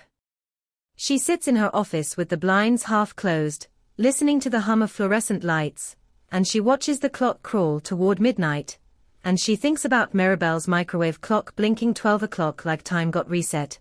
And she wonders if Drayton is the man in the baseball cap at the gas station, the man lurking in the footage like a shadow with purpose, and she wonders if Vickery's 2-minute alarm disarm was the moment he stepped out to meet the van, to hand over something, money, keys, instructions, then step back inside and rearm the world. At 3:17 a.m., Ortega knocks on her door with a printout in his hand, face pale under the harsh lights, and he says, "You need to see this," and Caraway takes the paper and reads the line that makes her blood feel like ice. Evan Drayton's phone records show a short outgoing call at 2:34 a.m. on August 17th, 2 minutes before Maribel's masked incoming call at 2:36, and the number he called is a prepaid calling service known for call masking. Unknown caller isn't a ghost. Unknown caller is Evan Drayton pulling a lever. Caraway doesn't speak for a second. The room feels too small. Then she stands up so fast her chair scrapes the floor like a warning, and she says, "Find him. Now, because this is the moment before people vanish again, the moment before a suspect becomes smoke, and outside the station the Florida night is thick and warm and full of moving cars that all look ordinary until you realize one of them might be carrying the last living answers to Maribel Sloan, and somewhere in that darkness a white van with a dent and an old engine might already be rolling, already slipping toward another county line, already outrunning a case that is finally learning how to bite. The hunt starts before dawn, not with sirens and flashing lights, but with quiet phone calls and doors opening fast in dark precinct hallways, because the moment Evan Drayton becomes a name instead of a shadow, the entire case changes flavor. It stops being a missing person tragedy and becomes a chase, and chases are dangerous, because they invite mistakes. And Detective Nina Caraway can feel the clock in her bones as she watches Ortega pin Drayton's records to the board, the prepaid masking service, the 2:34 a.m. call, the white Econoline registration, the dissolved LLC, and she says it out loud like she's carving it into the room. He made the unknown call, and suddenly the call ME note isn't just creepy anymore, it's infrastructure, it's a relay, it's a system of contact designed to leave nothing clean behind. They roll a team to Drayton's last known address, just after 5 a.m., a squat rental near the county line with a gravel lot and a mailbox bent like it's been punched too many times, and the air is thick with wet grass and old cigarette smoke, and when the deputies knock the door rattles in its frame like it wants to fall off, but no one answers, no footsteps, no voice, no TV glow through the curtains, and Caraway stands back, hand hovering near her belt, eyes fixed on the peephole like it might blink, and she thinks about Maribel's front door hanging open the morning she vanished, the same quiet, the same wrongness, and she hates the symmetry. They get the landlord on the phone. The landlord shows up in sweatpants and a scowl, muttering about unpaid rent, and that weirdo, and he unlocks the door with a key that sticks, then steps aside like he doesn't want to breathe the same air inside. The apartment smells stale, like mildew and fast food and something metallic underneath, and it's half-packed, half-emptied, the way a place looks when a man lives like he might leave any day. A mattress on the floor. A cheap folding table. Tools stacked in a corner, wire cutters, a voltage tester, duct tape, zip ties in a plastic bag. Nothing screams murder, but nothing feels normal either. On the table, an ashtray overflowing with crushed Marlboro Light filters. On the counter, a pawn shop receipt dated 2 weeks ago. And on the sink ledge, a ring with a dark stone, set down like someone washed their hands and forgot to put their mask back on. Caraway doesn't touch it. She just stares, because rings don't forget. People forget. Rings wait. In the bedroom closet, a blue polo shirt hangs on a wire hanger, cheap and clean, and beside it a second one, and a third, like a uniform rotation. In a drawer, a stack of prepaid phone cards, the kind you buy with cash to make calls no one can trace easily. Ortega whistles low behind her, the sound thin and nervous, and Caraway feels her pulse spike, because this is no longer maybe. This is a kit. This is preparation. They run the apartment for prints. 4 hair. 4 fibers. They bag the ring. They bag the phone cards. They photograph the tool pile. And while the techs work, Caraway steps onto the narrow back patio, and looks out over scrub and a drainage canal choked with weeds. She listens. There's a faint sound in the distance, an engine, far away, maybe on the highway, maybe a van, maybe nothing. In her mind she sees the white Econoline rolling under streetlights, dent above the wheel well, windows dark, a man inside with pale hair and a cheap polo, hands steady on the wheel, thinking the same thought offenders always think when the net tightens. If I keep moving, they can't catch what they can't see. The landlord says Drayton hasn't been seen since yesterday afternoon. Says he came by briefly, loaded some things into his van, drove off without a word. Says he left the rent envelope empty. Caraway asks if he has any friends. The landlord snorts and says Drayton didn't talk to anyone, just went to work and came home late. Caraway asks if he ever mentioned a rich employer, a client, anyone named Roland Vickery. The landlord's face shifts, a flicker of recognition, and he says Drayton once bragged about doing private jobs for big people, said it like it meant he was untouchable. Caraway feels her jaw lock. Big people. That's what men like Drayton call men like Vickery. Not bosses. Not clients. Big people. Back in the squad room, the call goes out statewide. Bolo, white Ford Econoline, late 90s, dent above rear wheel well, registered to Evan Drayton. They add the dark stone ring detail, the blue polo, anything that might turn an ordinary vehicle into a moving target. Highway patrol is alerted. Neighboring counties are pinged. And in the middle of that, Caraway gets a call from her captain telling her to come upstairs now. The meeting is small and sharp. Captain, Lieutenant, a prosecutor on speakerphone. The prosecutor's voice is cautious, clipped, like a man balancing a glass on his palm. He says they can bring Drayton in for questioning, sure, but unless they tie him to Maribel with physical evidence, the defense will shred them. He says the department has to be careful about Vickery. He says Vickery's lawyer is already making noise. He says politics. He says resources. He says optics like it's a principle. Caraway leans forward and says, a woman vanished from her home. A man's phone logs match the masked call. His apartment is full of prepaid cards and zip ties. And you're worried about optics. Silence on the speaker line. Then the prosecutor says, I'm worried about losing, and Caraway hears the quiet truth behind it. Losing against Vickery isn't just a legal loss, it's a career-ending loss, a budget-cutting loss, a loss that makes the whole department look incompetent on the evening news. Caraway doesn't care about their fear, but she understands it, and understanding it makes her angrier, because fear is exactly what men like Vickery buy. She leaves the meeting with a directive, Find Drayton first.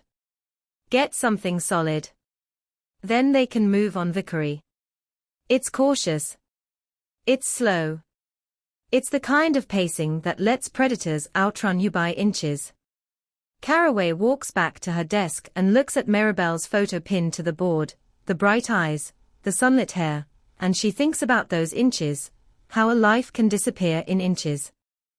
Ortega taps keys and pulls up Drayton's financials. Cash heavy.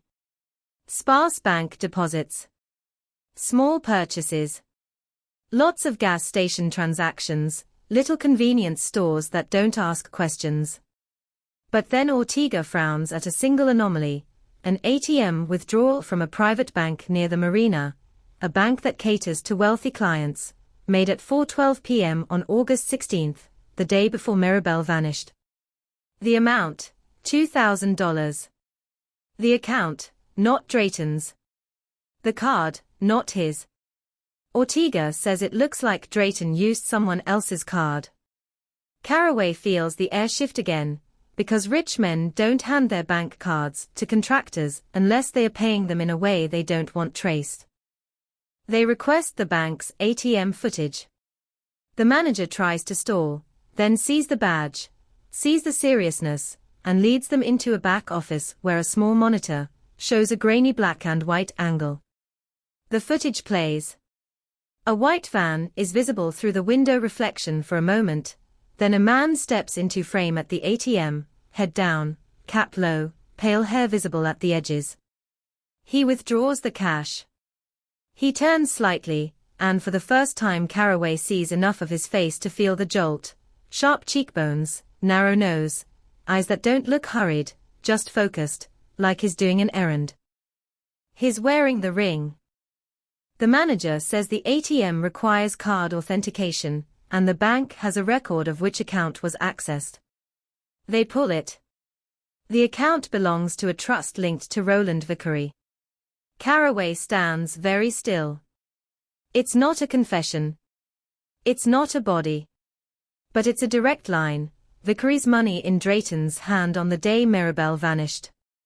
And suddenly, Big People has a name you can subpoena. The captain wants to take this upstairs to the chief, to move carefully, to coordinate with the prosecutor. Caraway hears him, but her mind is already sprinting, because money moves fast and guilt moves faster when it's cornered. She asks Ortega to pull Drayton's vehicle registration address history, and Ortega finds an old P.O. box in a neighboring county, used years ago for the now-dissolved LLC. Caraway sends a unit. The P.O. box yields nothing but junk mail, but the clerk remembers Drayton, says he came in last week, forwarded something, seemed edgy. The clerk mentions a destination address printed on the forwarding slip, a storage facility near the industrial district. A storage unit. Of course. Men who live to vanish always rent a space to hide the parts of themselves they don't want anyone to see. Caraway and a warrant team drive straight there, tires humming on hot asphalt, and the storage facility is a grid of metal doors under a sun so bright it feels accusatory. The manager tries to be helpful, too helpful, hands sweaty, eyes darting, and he leads them down a lane to Unit 114, says Drayton paid cash, always wore a cap, always came at odd hours. Caraway hears odd hours and thinks about 2:36 a.m., about the masked call, about the 2-minute alarm disarm at Vickery's house, about the Marina Gate override, and she can feel a structure, an operation, not a single act. The warrant pops the lock. The door rolls up with a rattle like bones, and the smell hits first: gasoline, rubber, damp canvas. Inside are plastic bins stacked like bricks. Tools. A cooler. A coil of rope. A set of work gloves.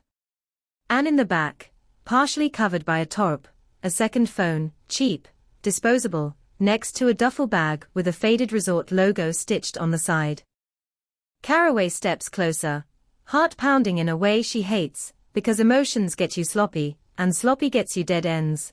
But she can't stop it, Not when she sees the duffel's zipper half open and a flash of something pink inside. She signals the techs. They photograph, then open it carefully. Inside, Mirabelle's phone battery, separated from the phone like a deliberate death. A strand of hair caught in the zipper, dark brown. And beneath that, folded like laundry, a woman's blouse with a faint stain at the collar, and a smell that isn't sweat, isn't perfume, but something colder and sharper, something that makes your stomach flip even if you've smelled it before. Blood. Small. Dried. Enough to tell the truth, without giving you the mercy of full clarity. The tech swabs it. Bags it. Labels it with hands that suddenly look too gentle for what they are handling. Caraway stares at the blouse and feels a wave of nausea she forces down, because she has to stay standing, she has to stay thinking, and she says, quietly, this is where he kept her life, and the words feel obscene, like she's naming something sacred and ruined. They go through the bins. More prepaid cards. A roll of duct tape with a single hair stuck to the adhesive. A cheap digital camera with a cracked screen and a memory card inside. The tech hesitates, then slides the card out like it might burn. They don't view it on site. Protocol. They bag it. But Caraway can feel the weight of it, the possibility that whatever is on that card is the kind of evidence that can end careers, end reputations, end lives. Then they find the clipboard. A plain, black clipboard with a stack of blank forms clipped on top, the kind used by utility workers, the kind that lets you stand at a door with a serious face and be welcomed inside. On the bottom edge, faintly scratched into the plastic, are two letters, RV. Like someone marked their equipment. Like someone claimed ownership. Like a mistake made in confidence. Caraway turns the clipboard over in her hands and feels fury spike, because she thinks about Mirabelle opening her door in the night to a man who looked official, looked safe, looked like he belonged.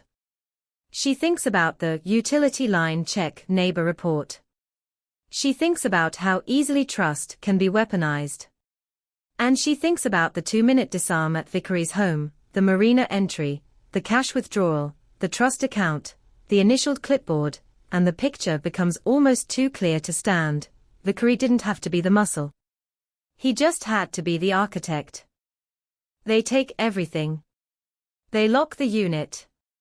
They drive the evidence back under escort, like they're transporting something volatile, because they are. The lab runs the blood. It comes back human, female, consistent with Mirabelle's profile. Not definitive without a full match, but consistent enough to make the room go quiet. The duct tape hair, Mirabelle's. The resort duffel has her DNA on the strap. And still, there is no Mirabelle. Caraway sits at her desk while the building hums around her and stares at the map again, but now it feels different, because the case is no longer a void, it's a tunnel, and the tunnel is narrowing toward two names. Evan Drayton and Roland Vickery. She wants to run at them, to slam doors, to tear apart Vickery's house and office and dig up every inch of his life until the truth bleeds out. But the prosecutor's voice echoes, get something solid. Get the suspect. Get the confession. Don't swing and miss. So they bait the net. They put an unmarked unit on Vickery's marina. Another on his office. They check traffic stops for white vans. They have patrol watch for the dent. They call in favors with state troopers. And Caraway waits with that grim patience only a detective learns, the patience that feels like swallowing glass. That patience breaks at 11:23 p.m., when a trooper calls in a hit. White Ford Econoline, dent above the wheel well, spotted heading north on I-95 near an exit that feeds into the scrublands west of town. Speed steady, driver alone. The trooper says he's behind it now. Says he can see the van's rear window is blacked out. Says the driver's hands are steady on the wheel, like he doesn't know he's already been named. Caraway grabs her jacket and runs, the station lights blurring, the night air hitting her like a slap as she slides into an unmarked sedan, siren off, engine snarling, and she feels the entire case compress into this one moment. If Drayton gets away now, he becomes a ghost again, and ghosts are hard to convict. Ortega rides with her, eyes locked on the radio chatter, voice tight. Units converge, quiet at first, then louder as the trooper signals a stop attempt. The van's brake lights flash once, then twice, then the van swerves. The chase begins. Headlights carve through darkness. The Econoline accelerates, engine whining, and Caraway's car surges behind it, tires gripping the highway like claws. The trooper hits his lights. The van doesn't stop. It exits hard, taking the ramp too fast, rocking on its suspension. It blasts onto a two-lane road lined with pines and palmetto, the kind of road where you can disappear into side cuts and dirt tracks. Caraway feels the road vibration in her teeth, hears the radio burst with commands, units calling positions, and she sees the van's silhouette ahead, white under moonlight, dent visible like a taunt. The van turns onto a dirt road without slowing, gravel spraying like sparks, and Caraway follows, headlights bouncing, heart hammering, the world narrowing to dust and taillights. The van fishtails, corrects, then veers toward the industrial district again, toward the warehouses, toward the canal that kept its secrets, and Caraway's mind flashes back to the 3:09 a.m. ping, the dumped phone, the shell charm, the dog barking at disturbed earth, and she realizes this isn't just flight, this is return. Drayton is going back to the place he thinks will swallow evidence. He's going back to his altar. And then, abruptly, the van's lights cut out. 1 second there are red taillights and the next there's only black, only dust, only the sick feeling of driving into a void, and Caraway slams the brakes hard enough that her seatbelt bites, because darkness on a dirt road is a weapon, a trap, an invitation to crash.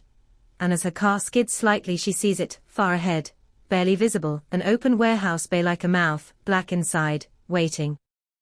Ortega whispers, "He's going inside," and Caraway's hands tighten on the wheel until her knuckles burn, because every instinct screams that this is where people die, this is where gunshots echo and no one hears them, this is where a case ends in a way you can't undo, and yet she can't stop, not now, not with Maribel's blood in a storage unit and Vickery's money on a withdrawal slip, not with the entire town holding its breath, and as she kills her headlights and rolls forward on momentum, the unmarked sedan becomes a shadow sliding toward the open bay, and in that darkness Caraway feels the weight of every unanswered night pressing down, because whatever is waiting inside that warehouse isn't just a suspect, it's the missing piece of a woman's life, and the moment she crosses the threshold, the case stops being a file on a wall and becomes something alive, something that can fight back.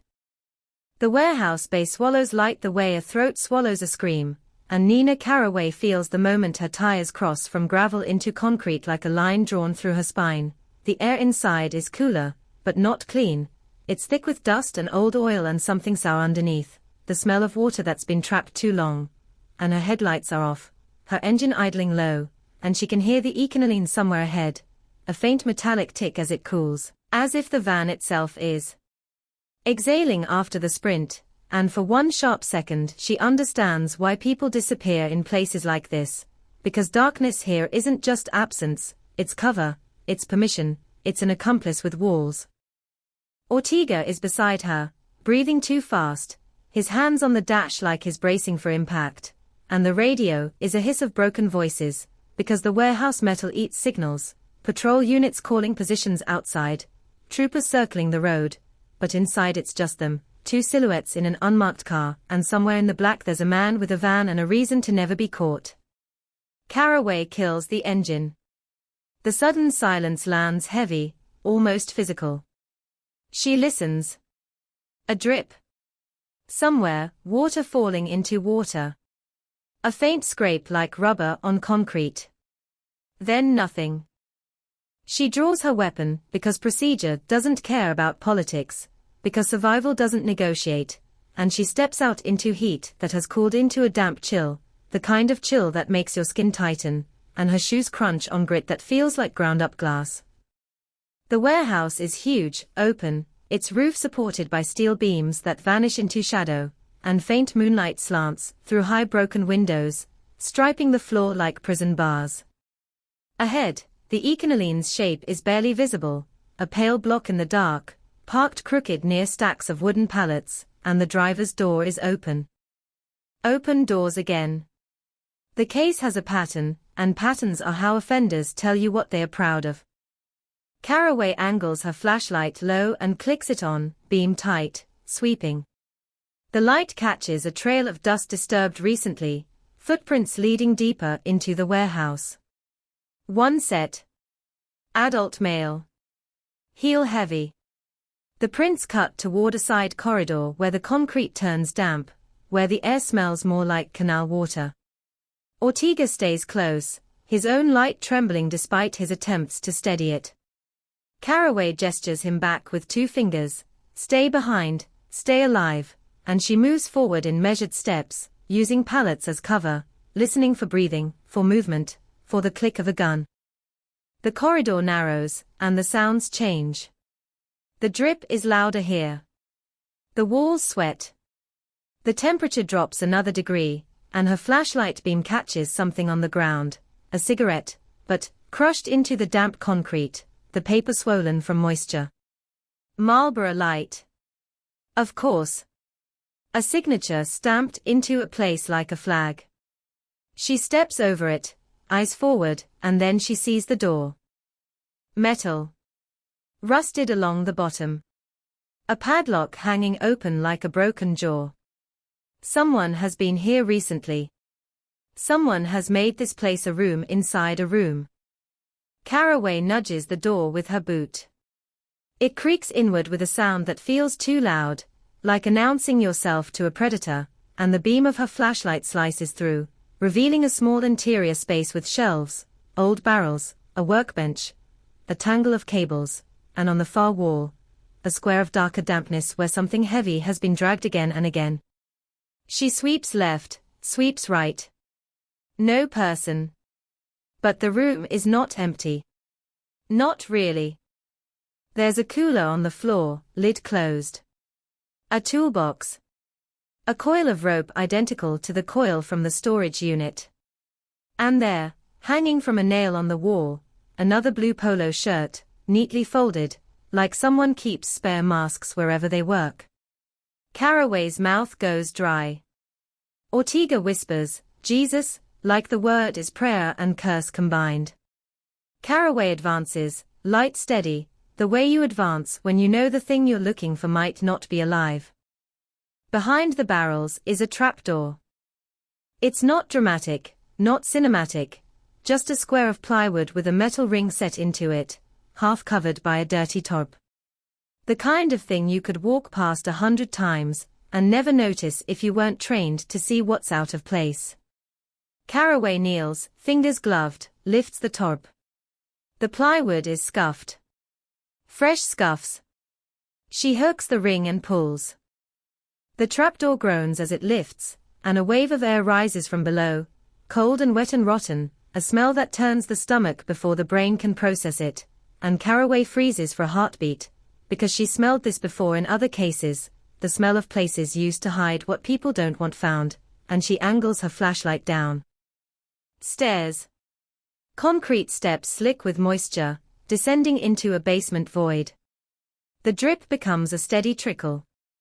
Somewhere below, water moves slowly, like a creature breathing. Caraway's pulse is a drum in her ears. Ortega leans in and swallows hard. Outside, somewhere beyond warehouse walls, sirens flare, distant, muted, but here the world is subterranean and intimate, and Caraway knows if Drayton is down there, his cornered men do not negotiate. She signals to Ortega to get on the radio, to pull in backup, but the static answers him, and he shakes his head, helpless. Caraway doesn't wait. Waiting gets people killed. She descends. Each step down is slick. Her flashlight beam shakes slightly now, not from fear exactly, but from adrenaline fighting fine motor control. The air gets colder. The smell gets heavier. At the bottom, the basement opens into a low-ceilinged space lined with cinderblock walls, and the floor is wet, a shallow film of water reflecting her light in broken shards. There's a pump in the corner, rusted, inactive. There's a drain channel leading toward a dark opening cut into the far wall, a tunnel wide enough to crawl through. A drainage tunnel. Of course. Florida is veins and canals and hidden culverts that connect places people think are separate. A body can move through these veins. A person can move. Evidence can move. A man can vanish into the landscape like smoke. Caraway steps forward, weapon up, light down the tunnel. The beam reaches only a few yards before darkness eats it. Evan Drayton, she calls, voice hard, controlled. It's over. Come out. Her voice echoes off wet walls and comes back warped, like the basement is mocking her. No answer. She takes another step, and her boot splashes, the sound loud, involuntary. Then, movement. A scuff. A splash deeper in the tunnel. Caraway locks her stance, heart hammering, finger near the trigger, but not on it. Ortega's light appears behind her at the top of the stairs, shaking as he tries to cover her angle. Evan, Caraway says again. Don't do this. The tunnel breathes silence. Then a voice, low, from the dark.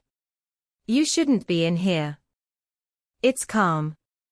Not panicked. Not screaming. That calm is the worst kind, the kind that suggests the person has already decided what happens next. Caraway steadies her beam. Come out, she repeats. A pause. Then a laugh, short, thin. You don't know what you're messing with, the voice says. And Caraway hears something else in it, resentment. Not guilt. Resentment, like he believes he's been wronged by the world and now the world owes him escape. She advances one step toward the tunnel, careful, and the voice moves, closer now, shifting position in the dark like an animal circling. Back up, Caraway orders. Why, the voice says. You got your story. You got your bad guy.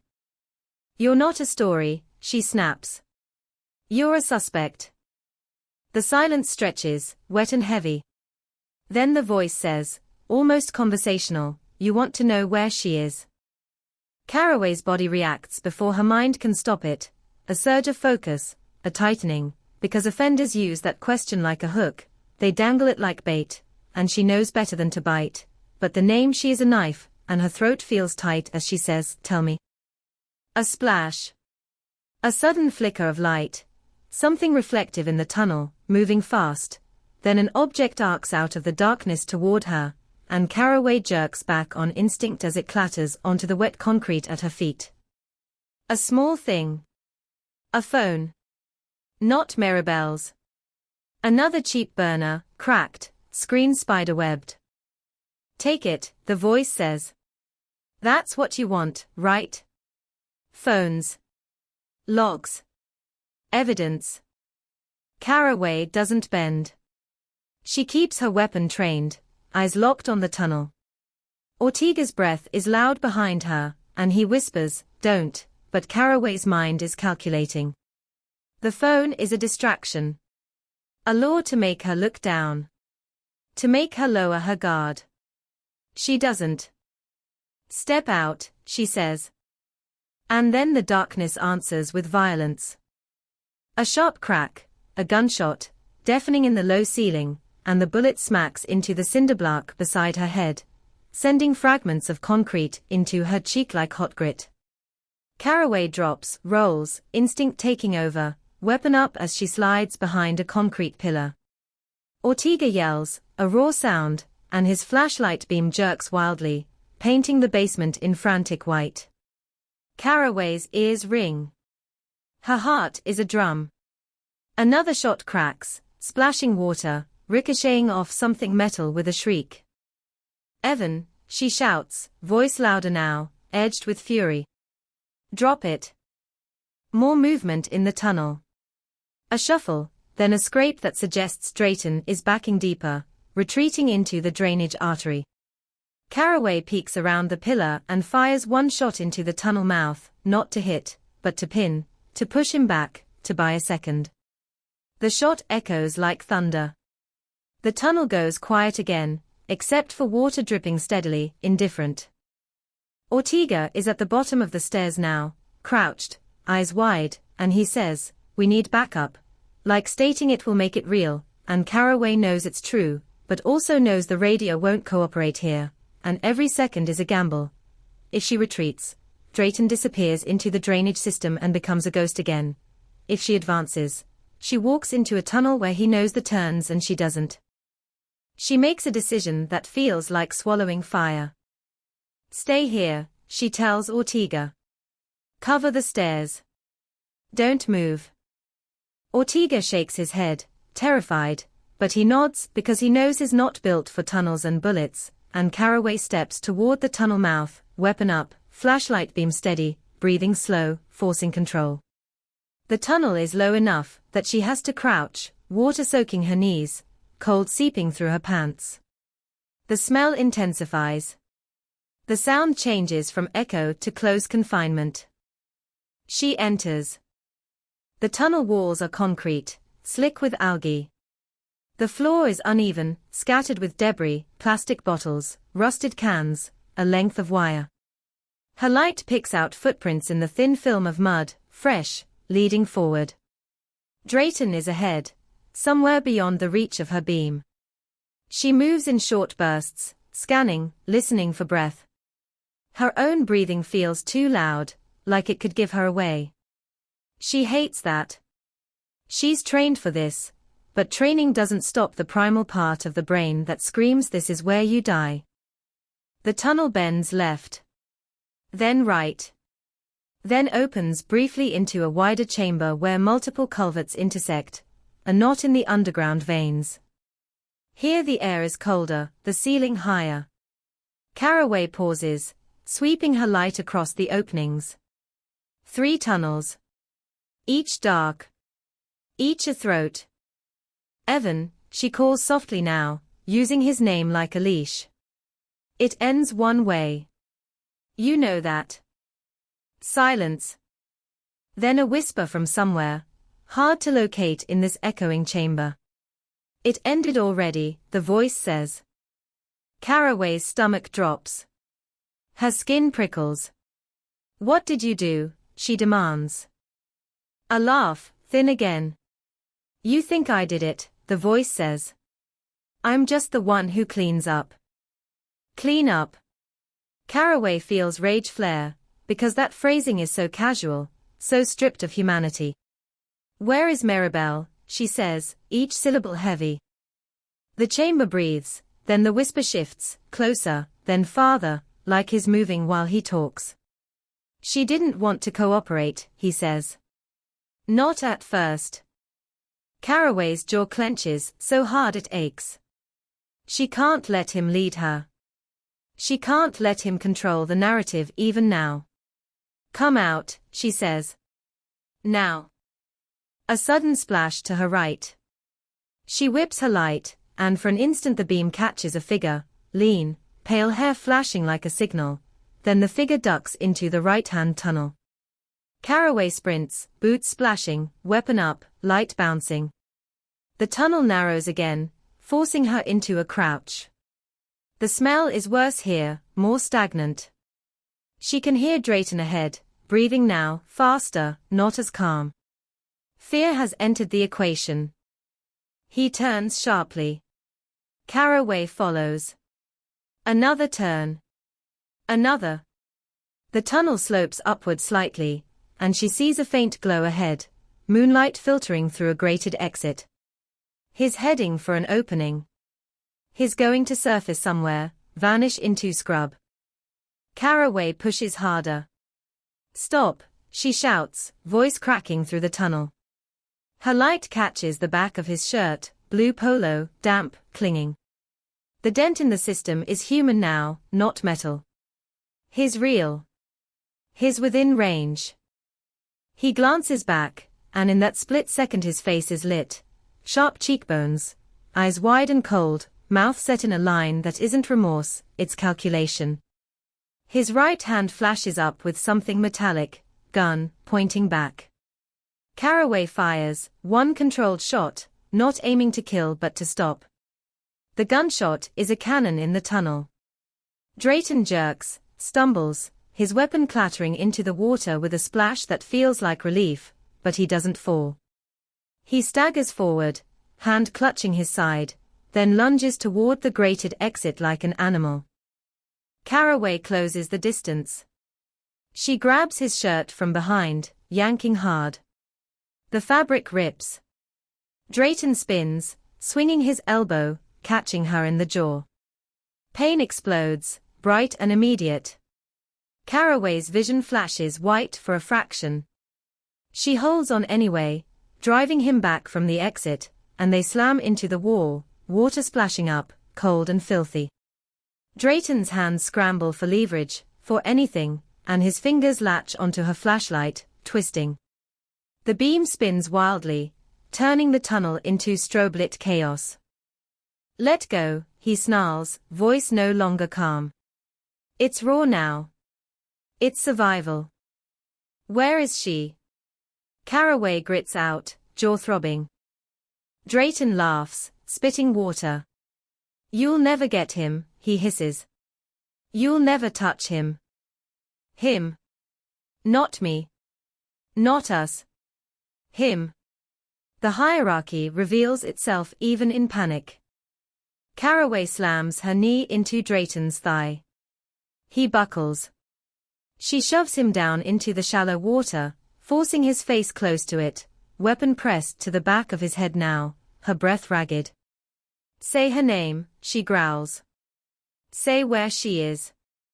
Drayton coughs, sputters, then his voice drops, almost intimate, almost pleased with himself despite the pain. "She's not in the water," he says. "Not like you think." Caraway's mind races. Warehouse. Canal. Ditch. Storage unit. Marina. This drainage exit. A network. Then where? Drayton's lips curl. He wanted it clean, he whispers. He wanted her quiet. He wanted her gone without a trace. Caraway's finger tightens near the trigger, not from intent to shoot, but from the urge to erase him for what he's implying. She forces her hand steady. She forces her voice level. "Where?" she repeats, colder now. Drayton coughs again, then he says, "Ask the man who paid me," like it's a joke, like it's a dare, and Caraway feels the tunnel closing in, not physically, but emotionally, because in that moment she realizes the worst possible truth. Even with Drayton in her hands, the case might still slip, because men like Vickery don't get caught by blood in a storage unit alone, they get caught by something that breaks their shield, something that makes their influence worthless.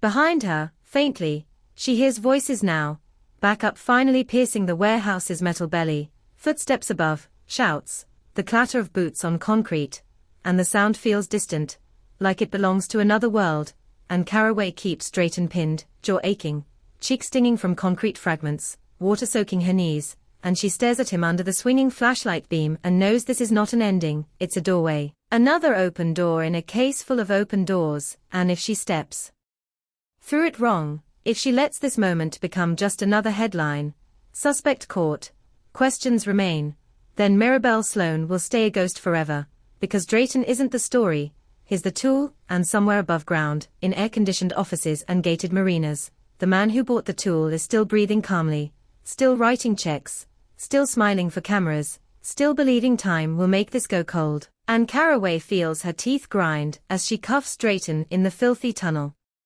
Water, because now she has him, yes, but what she needs is the one thing money can't buy back once it's spoken out loud in a courtroom, the truth, raw and undeniable, the kind that shatters masks, and leaves nothing to hide behind.